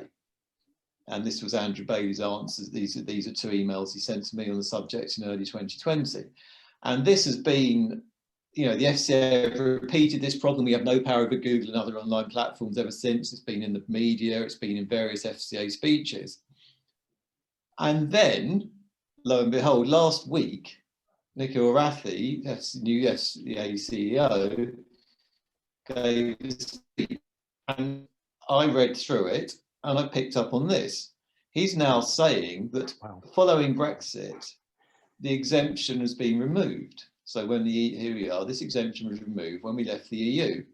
Now, quite how the FCA suddenly discovered this now, what this is based on, I don't know. I mean, it's hot off the press last week, and it's, you know, ridiculous. You can say, well, the FCA, if this is correct, the FCA do now have the power to go after Google for breaches of Section 21 of the Financial Services and Markets Act, which, if true, means that the first recommendation that I highlighted earlier of the Work and Pensions Committee has actually already happened. But this again is, you know, we need to work out what's going on here. It'd be really useful if parliamentary committees looked at it as well to try and establish from the FCA exactly what they mean, and do they now have the power over online platforms following us leaving the EU. So it's my last slide before I go on too long. So what's going to happen? And we've got the question over the financial promotions order exemption that online platforms have, and we have the online harms issue. Now, there were some noises, and I've heard them a lot from, you know, maybe people who've spoken to government, spoken to Treasury, a theory that, you know, online platforms like Google might be persuaded by threats and noises that there might be some legislation down the line if they don't start, you know, doing this voluntarily. I'm afraid it's just not going to happen. I mean, these are big, scary beasts, these online platforms. I mean, they are more powerful than some countries and some governments, and they don't really do things voluntarily. I mean, I met the Google's worldwide heads of policy and enforcement about this early last year. The FCA met them after me, and the FCA have been engaging with them ever since. They could do it, but they don't. They know what they have to do, and it's not difficult for them. They could vet their advertisers, and they could vet the adverts to make sure they're lawful. And it's not like they don't do it already in other areas, because if you take licensed pharmaceutical products, you will not see fake licensed medication advertised on Google. And that's for one very good reason, because if it happened and someone died because of it, Google would be in an awful lot of trouble. Therefore, they ensure that every single person advertising healthcare products is a licensed pharmaceutical company with the pharmaceutical regulator. They could do the same for financial services products, but they don't. And they've chosen not to for a very long time. And also in the debt advice area, because there's other financial services products, even ghost insurers who advertise on Google. And in debt advice, Step Change had a really big campaign against Google with Which as well a couple of years ago to try and get them to change or to vet advertisers of debt advice, because there were lots of scams out there. And Google said they were going to do it. They were going to check that they were all licensed insolvency practitioners or FCA registered. It worked for a couple of months, then they stopped, and it just doesn't work. So you know, voluntary measures aren't going to work. You're not going to deal with Google, Facebook, etc. by talking to them nicely and trying to get them to do it. So that's most of what I've got to say. And Mark, if we can just bring this to a close, you've made a very, very powerful case that it would appear. Just to say, my last screen there was just to say, last slide there was just to say that another thing that's going around is, came out in a parliamentary question last week, the government's talking about consulting yet again on this issue. I listed on my slide there, I mean, the Work and Pensions Committee have done their review and come out with it. The DCMS did a consultation last year where all the key stakeholders responded. Everyone's looked at this and has come out with their views. So why on earth the government needs to consult again on the issue is beyond me and everyone else, and that includes others I've worked with on this, like PIMFA, Which, UK Finance, and the others I listed on that slide. So I think again, that's something that needs to be avoided, is the government thinking this is something they should consult on yet again, because they already know the answer, and as every year, billions of pounds is being lost while nothing is being done. Mark, thank you very much indeed. You've delivered a very, very compelling set of arguments as to why change needs to happen and indeed what change could happen. Can we show our appreciation to Mark whilst also inviting Stephen Timms to take on the floor? Thank you very much indeed, Mark. Great stuff. We'll get to a kind of general Q&A session after Stephen Timms has spoken. I just want to make sure that Stephen can cover his ground before he needs to jump off just before 8 o'clock. So Stephen, over to you. Thank you very much indeed. Thank you.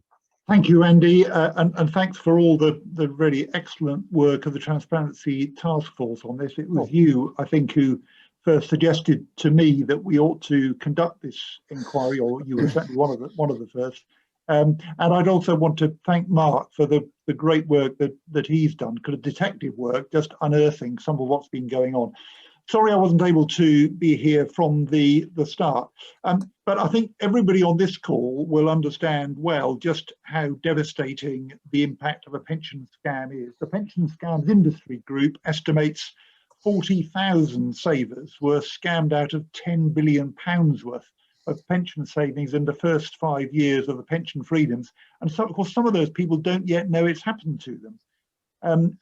As Ian was pointing out in the earlier discussion, Action Fraud told us their call centre operators stayed on the line to 222 people last year, while a police officer went round because they were suicidal.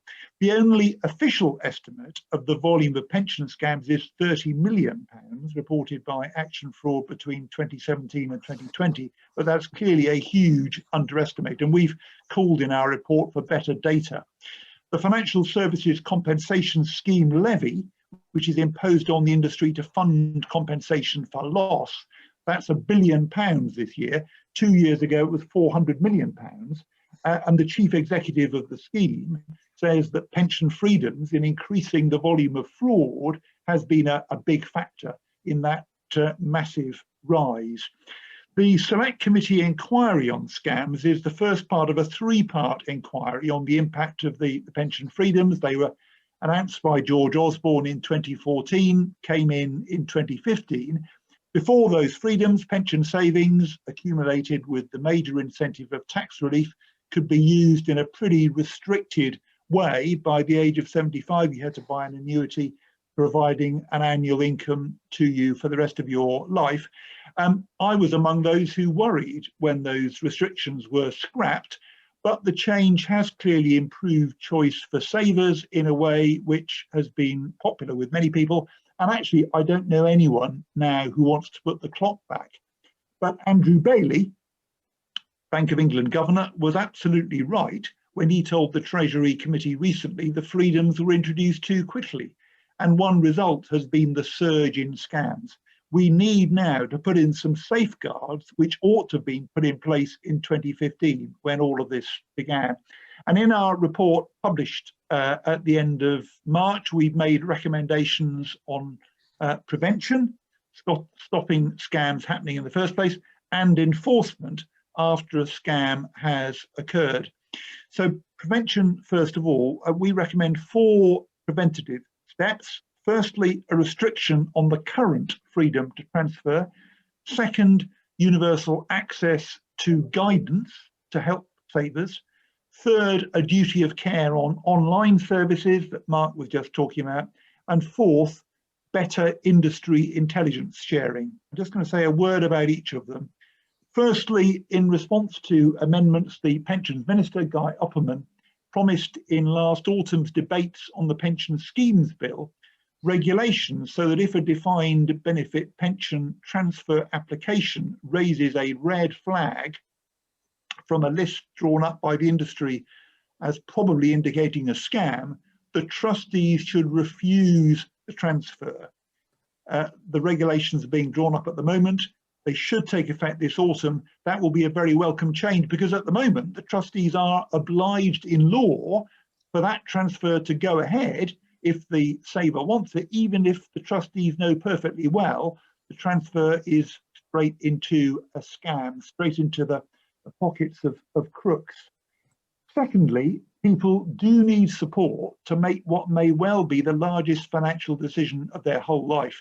In the March 2014 budget, when he announced all this, George Osborne spoke of, and I'm quoting, a new guarantee enforced by law that everyone who retires on these defined contribution pensions will be offered free, impartial, face-to-face advice. He was clear you couldn't just leave people to get on with it. The outcome of that promise is the free PensionWise service. Those who use it think it's great, but only about 1 in 33 of those eligible actually use it. Last autumn, the DWP proposed some new nudges, which according to its trials would increase take-up from 1 in 33 to 1 in 9. Well, that's nowhere near good enough.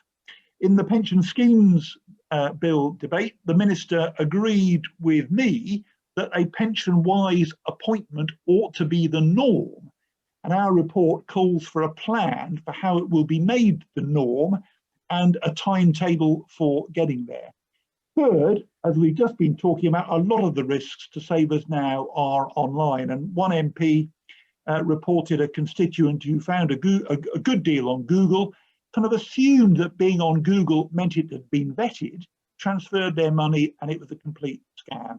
As Mark has pointed out, Google does no vetting. It just takes the fee from the scammers. And then, by the way, it also takes money from the government for advertising warnings about scammers. Now, the online safety bill, which we are expecting soon, as Bob Blackman said, will impose on Google, Facebook and others a duty of care for what appears on their platforms. But the government has said it will not cover financial harms. We in the Select Committee very strongly think it must cover financial harms. And if necessary, that bill should be amended by MPs in Parliament to make sure that it does. The plan seems to be to carve out financial harms from the bill when it's published, and we think Parliament has got to put that right. And fourthly, we do want much better sharing of intelligence on scams, sharing between firms. We recommend the government legislate for industry participation in intelligence sharing at the next opportunity, so that when one firm realizes there's a scam here, everyone else finds out as well. But then secondly, we've got a series of proposals about enforcement. The National Economic Crime Centre says fraud accounts today for 1/3 of UK crime, but 1% of police resources. So it's no wonder we've got such a huge problem. When there is a pension scam, who is responsible for tackling it? Pensions regulator, Financial Conduct Authority, Action Fraud, Pensions Ombudsman, it could be others. To quote a police fraud investigator, there are so many regulatory bodies, criminals make use of the greyness and figure out the next scam. And victims told us, and we've heard about that in the discussion this evening, about scams being registered with HMRC and the pensions regulator, that being heavily promoted to make out they were legitimate when in fact they weren't. We are told that registration has now been tightened up. I don't know how right that is. And we've also just been talking about the Financial Conduct Authority claim to our committee of a very large number of prosecutions involving scams. As far as we can see, as Mark Tabor has been saying, that just is not true. And certainly we know of hardly anyone who's been scammed who's got their money back. So we do want, and we call for this in our report, from the FCA, a costed plan to raise its game on tackling scams. Project Bloom is a thing that was set up in 2012 that brings all these disparate agencies together. It's chaired by the pensions regulator. It includes the Financial Conduct Authority, DWP, the Treasury, Money and Pension Service, the Pension Scams Industry Group, and others. HMRC used to be involved as well, but they left. We think that's because there was a conflict between supporting victims on the one hand and pursuing them for tax liabilities arising from being scammed on the other. Now that conflict must be resolved and HMRC needs to be back in there. But we think Project Bloom is good, but it doesn't have anything like the capacity at the moment in its current form to achieve its goals. It's voluntary amongst participants, nobody's obliged to take part. The funding is from voluntary contributions from all those different organisations that are involved. We think we need something much stronger, much less flimsy than that to do this job. So we want it clearly identified as having the lead role on scams, having a remit spelled out in law, having dedicated funding provided from central government, and staffing to manage a pension scams intelligence database alongside law enforcement agencies. The board should be made up of representatives of the current member organisations, and Action Fraud should be accountable to it for its work on pension scams. And we think it needs a much more appropriate name rather than one that sounds as though it's got something to do with gardening. Goodness knows how that name came about. We suggest it should be called the Pension Scams Centre, but any name that makes it clear this is the lead agency for pension scams would do.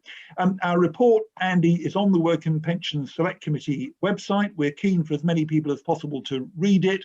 We also argue for much better support for scam victims. At the moment, if they've been supported in a way incurring a tax charge, they get no support at all, but HMRC pursues them for the tax due in a way described to us as unrelenting and uncompromising, even though the chances are they've got no means to pay the bill. That's got to change. We also do have a section of the report about people overseas being scammed, expatriates being scammed, and a section about cross-border scams as well. I think expatriates are even more vulnerable than others for being scammed in this way. So we're waiting now for the government's official response in a month or so, which I hope is going to commit to some really substantial steps to tackle this horrendous problem.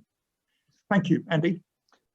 Stephen, thank you very much indeed, not just for spending time with us this evening and sharing your thoughts about the report, but well, basically you and your colleagues have spent 5 months working on this particular issue alongside other topics that the committee has been working on.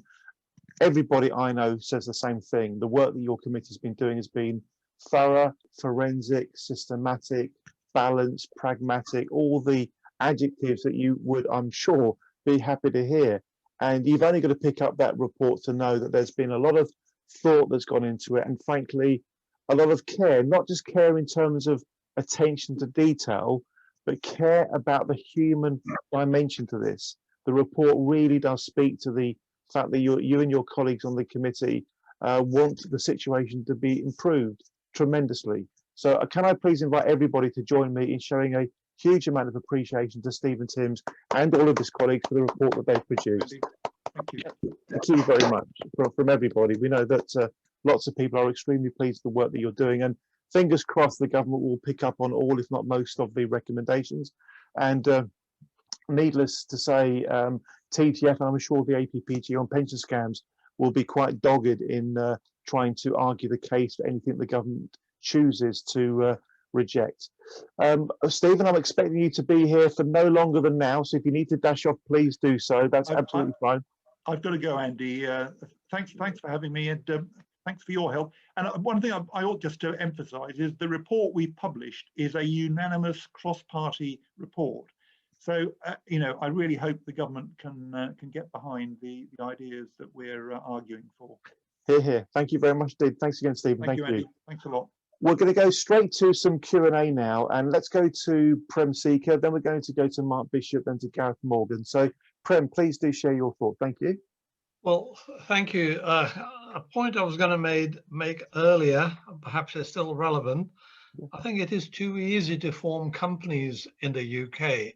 At the moment, anybody from anywhere in the world can form a company. Directors can be anywhere, and there is no check on their authenticity. The government is proposing to reform the formation of companies, but I'm not really that impressed by the initial proposals. I accidentally stumbled across a bank which was formed in the UK. It was run by mafia. I knew the name of a mafia criminal who'd been convicted in Italy, and I casually put his name on the search at Companies House, and out popped a number of entities, including a bank. The bank's website was shut within a week of me reporting it through some MPs to the FCA. Company has just been dissolved, but absolutely no action against any of the directors. Don't even know if they were real, but they certainly had an address, which can be a postbox address.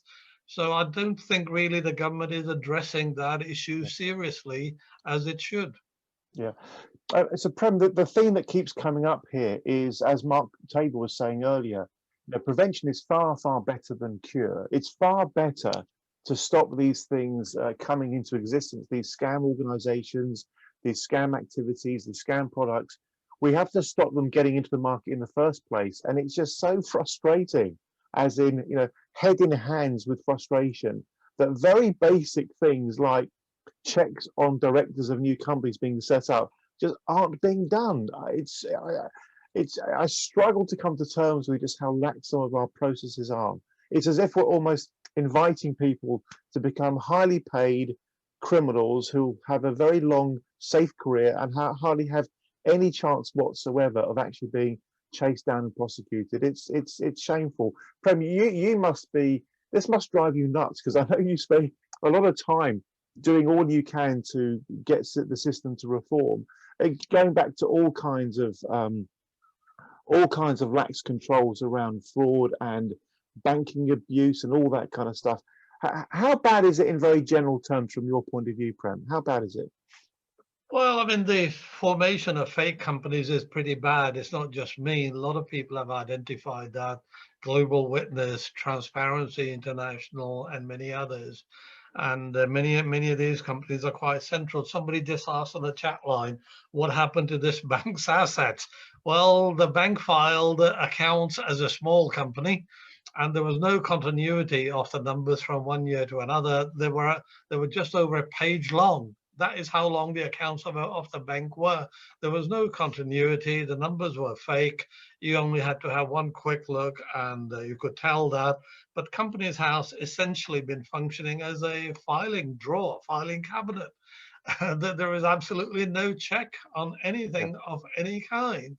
And that really needs to be carried out. Look, you can't get a credit card, for example, without somebody checking you out. but you can form a company which can give you a license to have credit, buy things, commit frauds, or without any checks of any kind. And that just is plain wrong. And I've been saying that for over 20 years. Crazy. And I still don't see the reform happening. No, it does seem rather bizarre. It really does. Prem, thank you very much for your input as always. Let's jump to Mark Bishop, then we'll go to Gareth Morgan. Mr. Bishop, your thoughts, please. Okay, thank you. I'm very grateful to the Work and Pensions Committee for including in its report an implied criticism of the FCA's testimony, specifically that of Mark Stewart, who implied that it was okay that the FCA never prosecutes people for misleading financial promotions because instead it prefers to go after them for fraud. And the first of those facts, the never prosecuting for financial promotions, came from the Freedom of Information request I submitted and provided to the committee. And the second one the same, because when I heard Mark Stewart making that claim about fraud prosecutions, it didn't ring true with me. So I put in the FOI request and then forwarded it to the Secretariat. I could have provided other evidence as well. You probably are aware that at least two chief executives of the FCA, Tracy McDermott and Andrew Bailey, have told the Treasury Committee that the FCA has a room full of people who deal with dodgy online financial promotions. I wondered how big that room was, so I put in a Freedom of Information request asking how many people are employed in this activity at the regulator, and their response was actually 0. Nobody has this as their full-time job. But what actually happens is a number of people do it some of the time, part of their roles. So I then put in another Freedom of Information request. How many full-time equivalent people do you have doing this work? And the answer came back after a few challenges and delays and so on, saying, well, actually, we don't really know. So my suspicion is that that room full of people is not very full of people at all, even in normal times when there's no COVID. So this kind of raises the question, how can we make the FCA kind of do its job, perform its statutory functions? And my personal view is that one of the answers is to make it pay the victims of regulatory failure the full extent of their losses. As we've seen recently with LCF, the Treasury has stepped in. I personally don't think it shouldn't have done that. It should have made the FCA pay. And it only stepped in to some degree, maximum of 80% of loss. All interest money is offset against the capital, and there's a cap of £68,000. Some people had 3 times that invested. In the Connaught case, and the leader of the Connaught Action Group, the FCA is pretending that we've lost nothing at all. It makes out that we've been put in the position we would have been if we hadn't invested. These people had to be sophisticated, professional, or high net worth investors, and they also had to be advised by IFAs. Would they really have put their money in an account that locked up their capital for a decade and gave them a negative return after tax? I don't think they would have done. That is not conceivable. So my kind of request to to politicians, is that you consider thinking the unthinkable, which is it time now to either abolish or fix the FCA? Take the matter of fixing the FCA out of the hands of the people working there, because the people working there are essentially representatives at the top of the Treasury and the City. I think that the idea of an oversight board or oversight committee is an excellent one. Prem Seeker proposed this in an amendment to the Financial Services Bill. We, the Transparency Task Force, proposed it in the future regulatory framework consultation. But until that kind of thing happens, I do think making the polluter pay is important, and the ultimate polluter in most of these cases is a regulator that is asleep at the wheel. Thank you. Thank you, Mark, for your very clear thoughts. Thank you very much indeed. You got a reaction from Prem Seeker there, Mark. Maybe you saw that. Very good thinking, very good thoughts indeed. Let's go to Mr. Gareth Morgan. Gareth, your chance to share what you think. And then if he's still with us, Tommy Burns for his just a minute round, but he may have gone already. Gareth, to you, please. Thank you very much. Thanks, Andy. I've got really a query, which I think is probably going to be best, probably not answered, but found out about by parliamentarians or the Work and Pensions Committee. And it's about people who've been scammed or are even in mid-scam. If somebody having fallen prey to the kind of scammers then needs to access support from the benefit system, I worry that they may very well find that they're still assessed on the basis of the notional value of their scammed investment. What I'd like to find out is whether there is a process, and if so, how it works. At what point would the DWP, for example, recognise that the scam has taken place, and therefore that people may now be entitled to the support that they could quite probably desperately need? Because delays in recognising that that scam has occurred and that therefore their real value of their investments has perhaps vanished, can only really cause further suffering. Now, I've not been able to find out whether there is any kind of process and whether it depends upon some legal recognition of the crime having taken place before the DWP change their assessment of the value of somebody's investments. Gareth, you ask a great question, and we know you well enough to know, Gareth, that you really do have some tremendous expertise on the way the benefit system works, or brackets sometimes doesn't work, in relation to low earners in particular. I have a suggestion, Gareth. Please do pop that question to me. I'll forward it on to all the parliamentarians who've been involved this evening, and hopefully one or more of them may share a view with you about what the answer to that question is. And if we can't find an answer, let's put something to DWP directly. Gareth, thank you very much indeed for that. Thanks, Andy. I was actually just putting it into the chat now, so it should be there. Even better. Thank you very much. And if you didn't catch it earlier, my colleagues at TTF will be circulating the notes in the chat, so everybody will get that. We're going to go to gallery mode, so I can see you if you want to say anything. It's coming up to 8:10 UK time, so we'll be running the session for a little bit longer. Does anybody else have anything else that they would like to share at this stage? Could I invite Pete Glancy to comment, because Pete had a very good conversation with myself and some of the parliamentarians at the APPG about the importance of the FCA prioritising pension scams as a top issue. Pete, would you be happy to share the nature of the conversation we had, please, just in general terms? I think there's a couple of issues that have been discussed tonight, Andy. I think one's resourcing at the FCA. I don't think the FCA has the resources to police and oversee all the things it's responsible for. It tends to take what it would call a risk-based approach. And it's trying to assess, where are the biggest areas of harm affecting the most consumers to the greatest extent. I'm not inside the FCA, so I don't know, what's on their list of things in terms of those criterion, but they don't seem to be able to put the resources onto this. I think they put a lot of resource into payday lenders, etc. at the moment, which is a remit they got in the last few years. So there's a question of resource, I think, as well. I think there's also a question about, which we've talked about before, around destination products, and that there are some products, SIPs that are set up as contracts of services, which are they're not contracts of insurance. So a personal pension, for example, if you were to take your money, put it into a personal pension, and you get scammed, the Financial Services Compensation Scheme will reimburse you up to 100% of the money that was in that product. If you put your money into a self-invested personal pension set up as a contract of services, it's treated as an investment product. If you put $1 million in, you only get a maximum of 85,000 back from the Financial Services Compensation Scheme, so you can still lose most of your money. Now, there's next to no differentiation by the regulator or by anybody else in terms of those two very different products, which have two different sets of compensation limits.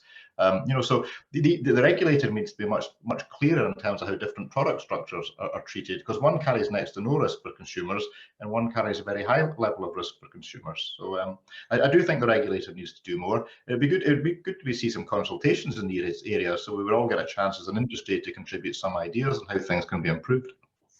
Thank you very much indeed, Peter.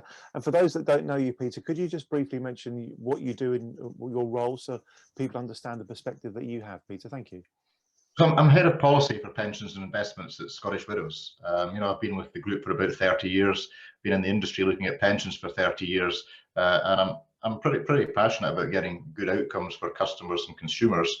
It's really heartbreaking when we spend 20, 30 years helping customers build up a large pot of money for their retirement, and then we see it walking out the door and scammers taking a large part of that money away, if not all of it. And I would agree with Stephen Timms that the bill that's gone through Parliament in terms of the red, amber, green status will do a lot to help. I've seen some of my competitors in the market trying to prevent money going to scammers, and the law in the past overruled the pension provider or the trustees and insisted that the money left. The pensions bill now gives some protection to consumers, even though the consumer might not like it in the short term. Providers and trustees will be able to say, no, we're not transferring that money to a place that we know is going to cause you some harm. So there will be some improvements coming as a result of that bill. Thank you very much indeed, Peter. Thank you. Okay, I'm going to throw it open to the gallery mode so I can see everybody in little squares on my screen. Please just wave at me if you'd like to share a point at this stage, if anybody would like to. If not, what I'll do is I'll start bringing matters to a close. I think we've had a very good symposium. We've had many speakers coming at things from different perspectives. We've had obviously the four parliamentarians, Bob Blackman, Yvonne Favard, Stephen Timms, and Prem Sikka sharing their thoughts. It's very clear that many parliamentarians really do want a lot of positive change to happen. The simple reality is that over the next month or so, the government is going to be cogitating over how to respond to the Work and Pension Select Committee's report. We are very likely to be organising a TTF event about the government's response once it is known, maybe at quite short notice, because we can't be sure exactly when the response is going to happen. They've got to respond by a certain date, but they may well respond well before then. And that meeting will be an opportunity to really microscopically understand what the government says about why they are rejecting particular ideas, if they are. I'll go to Mark Tabor, if I may, for one particular question. Mark, I put a kind of semi-sarcastic note in the chat earlier when I talked about the amount of money the online platforms make. They're getting paid from both sides. The scammers are paying them a fortune to advertising these scam products.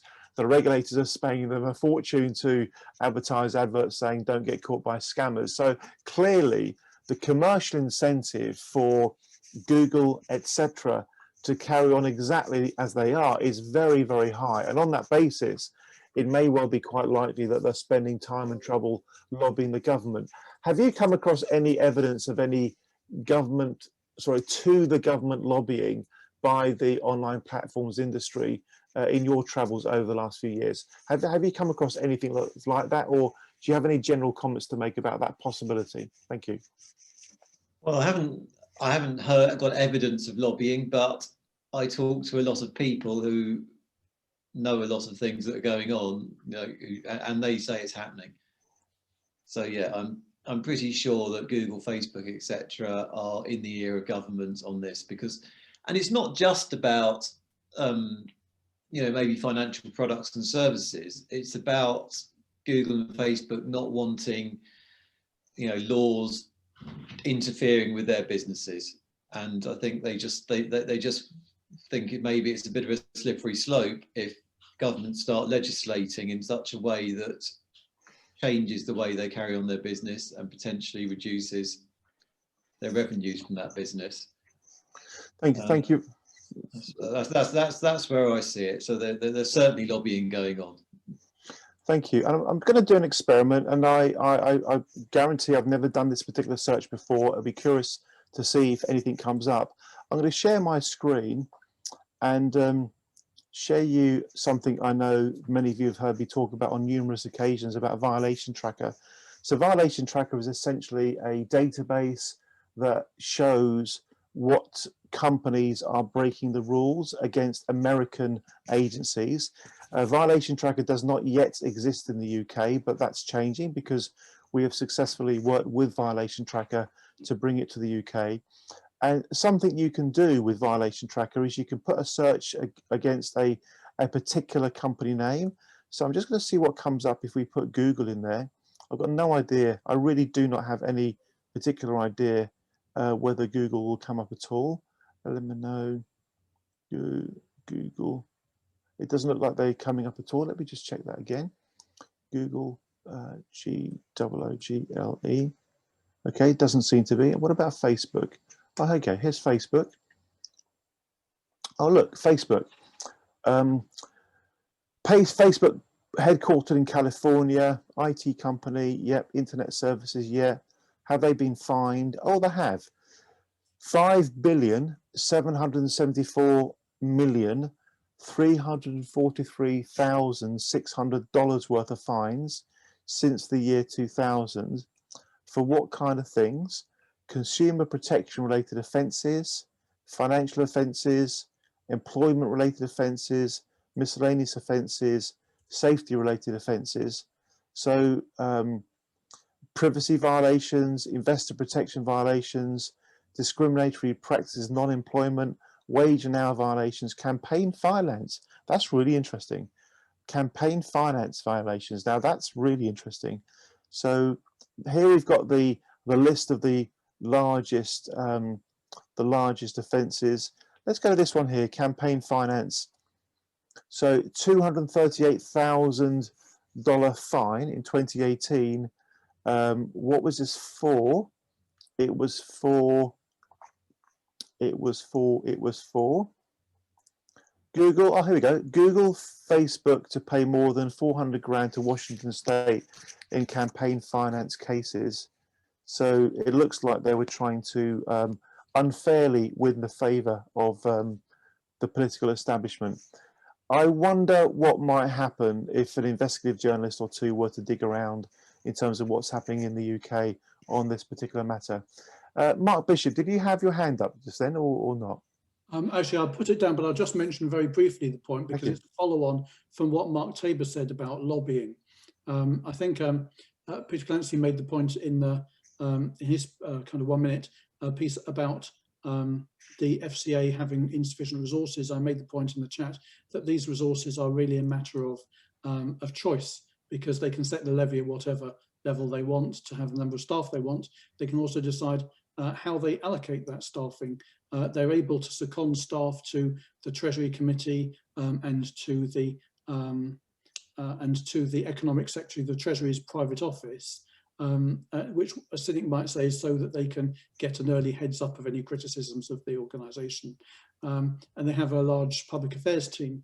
And just today I was speaking with an MP on the Treasury Committee. I won't name that person or what party they're from, and that person said something to me which I'd heard from another MP, which was, we should be careful being too critical of the senior leadership team of the FCA, because they find it very difficult to hire people because it's such a poisoned chalice and there is so much criticism of them. Now, almost the same words were used by these two MPs, and it made me think, did they come to this view on their own? They're from different parties, they're not on any committee together, or is this the line being spun by the Public Affairs Department of the FCA? I don't know whether any MPs are left on call. I think Bob Blackman's still here. I don't know whether Prem also as a Lord, whether you've heard anything along these lines, but it does seem to me that there may be a little bit of briefing going on there, and we should be very wary about it, because I actually don't think it would be difficult to find a chief executive of the FCA if you found somebody from outside of the industry and the Treasury and you gave them a brief to genuinely fix the thing. That's very interesting indeed, Mark. Thank you for sharing that. I'm also grateful to Gareth Morgan, because Gareth put a note in the chat. Isn't Google a subsidiary of Alphabet? So just rerun that search. You know, the search I was doing just now to find out if Google was in Violation Tracker. Violation Tracker works by finding the overall parent organization. So yes, Gareth is absolutely right. Alphabet is the parent of Google, although interestingly, the ticker symbol is GOOG, GWG, as you can see here, headquartered in California, and $874 million worth of fines. Yeah, $874,710,959 worth of fines for all sorts of things, including privacy violations, no particular surprises there, environment-related offences, consumer protection offences, all sorts of things. And the largest thing that's really interesting. Mark Tabor was speaking earlier about fines for off-label promotions. Mark was absolutely right. Look, here's one, a $500 million fine for doing exactly the thing that Mark Tabor was speaking about earlier. And we've got another one here, campaign finance violations. So Google, let's click on that, campaign finance violations. Let's click on the originating source. The same document we saw before. So obviously, obviously Google and Facebook were being dealt with by at the same time. Interesting stuff, folks. Very, very interesting stuff. Okay, we'll bring the session to a close. Think of tonight's session as part 1. Part 2 will be when the government responds to the Work and Pension Select Committee's response. Let's see what the response is. Let's analyse it. Let's see if the rationale behind the response stacks up, or whether it ought to be discussed further. Let me put it that way. Can I please invite everybody? Sorry, Sue, you wanted to say something. Go on, Sue. Yeah, Andy, sorry, Mark Bishop made a very valid point, and to those MPs, and Prem Seeker wanted to answer that, I believe. Could you be allowed to answer Mark Bishop before we leave? Thank you so much. Thank you, Sue. Sorry, Prem, I didn't notice if you wanted to speak. Please do, far away. Actually, I wasn't going to answer Mark's point. I was more saying, have you tried the Google's parent company, Alphabet, and you found it. Okay. But now that I'm on, I think the FCA is under scrutiny.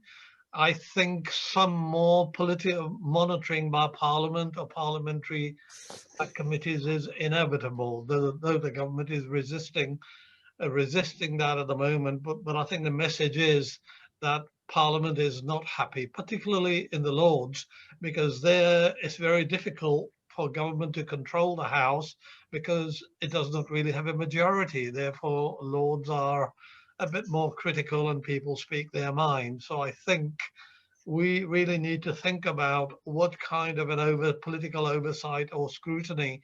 My view was that we need to put the stakeholders inside all these regulatory bodies, because any scrutiny from our side is going to be ad hoc, going to be periodical, and therefore it's going to be always after the fires have started. We've got to prevent them from being lit in the first place. So that is what I am trying to do. I did not push my amendment for a vote, though I'm a relative newcomer, and I was told by some peers, well, if you push it and you lose it, then the government will be able to come back again and again and say, look, your reform's already been rejected by Parliament. So they said at the moment, don't push it, just bide your time, build up more public support and solidarity, and then come back and hit the government. So that is what I'm aiming to do sooner or later, perhaps sooner than government thinks. Thank you very much indeed, Prem.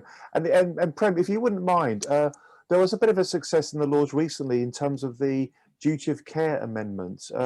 Would you be happy just to spend a moment or two explaining to people what that's all about? I think generally FCA itself does not really owe a duty of care to anybody. I mean, there were many dimensions to it, but that was sort of one, that there should be a duty of care. The government was not keen on it. As many people would know, the FCA is also reducing the amount of compensation which it may have to give to those affected by its negative decisions. The government was not keen on it, and indeed is promised to reverse that through the Commons. We were supposed to be having a vote today on mortgage prisoners as well, and the government emphatically guaranteed after we voted against it that it would reverse that. So we wait and see, and the battle will continue. It is really unsatisfactory. Look, producers of toffees and potato crisps have to owe a duty of care. Their products must not harm current or potential consumers. Yeah. Why on earth should the financial services companies and their regulators be exempt from that kind of thing? It just does not make any sense. On that fundamental point, I think we can bring the session to a close. That's a perfect point on which to end the session. Prem, thank you very much indeed. Obviously, Yvonne Vervaag, thank you very much, Yvonne, for speaking as well, and Bob Blackman, Mark Tabor, Sue Flood, Stephen Timms, of course. everybody that participated today, Diane in France. It's been another team effort. That's all we do here. We try to create opportunities for a team effort to draw attention to things that need to be drawn attention to. So we'll sign off now. Think of tonight as part one. Part two will be probably about a month's time, where we'll have an opportunity to explore the government's response to the consultation response. I bid you all a very good rest of your day. Thank you very much indeed. Thank you. Good night all.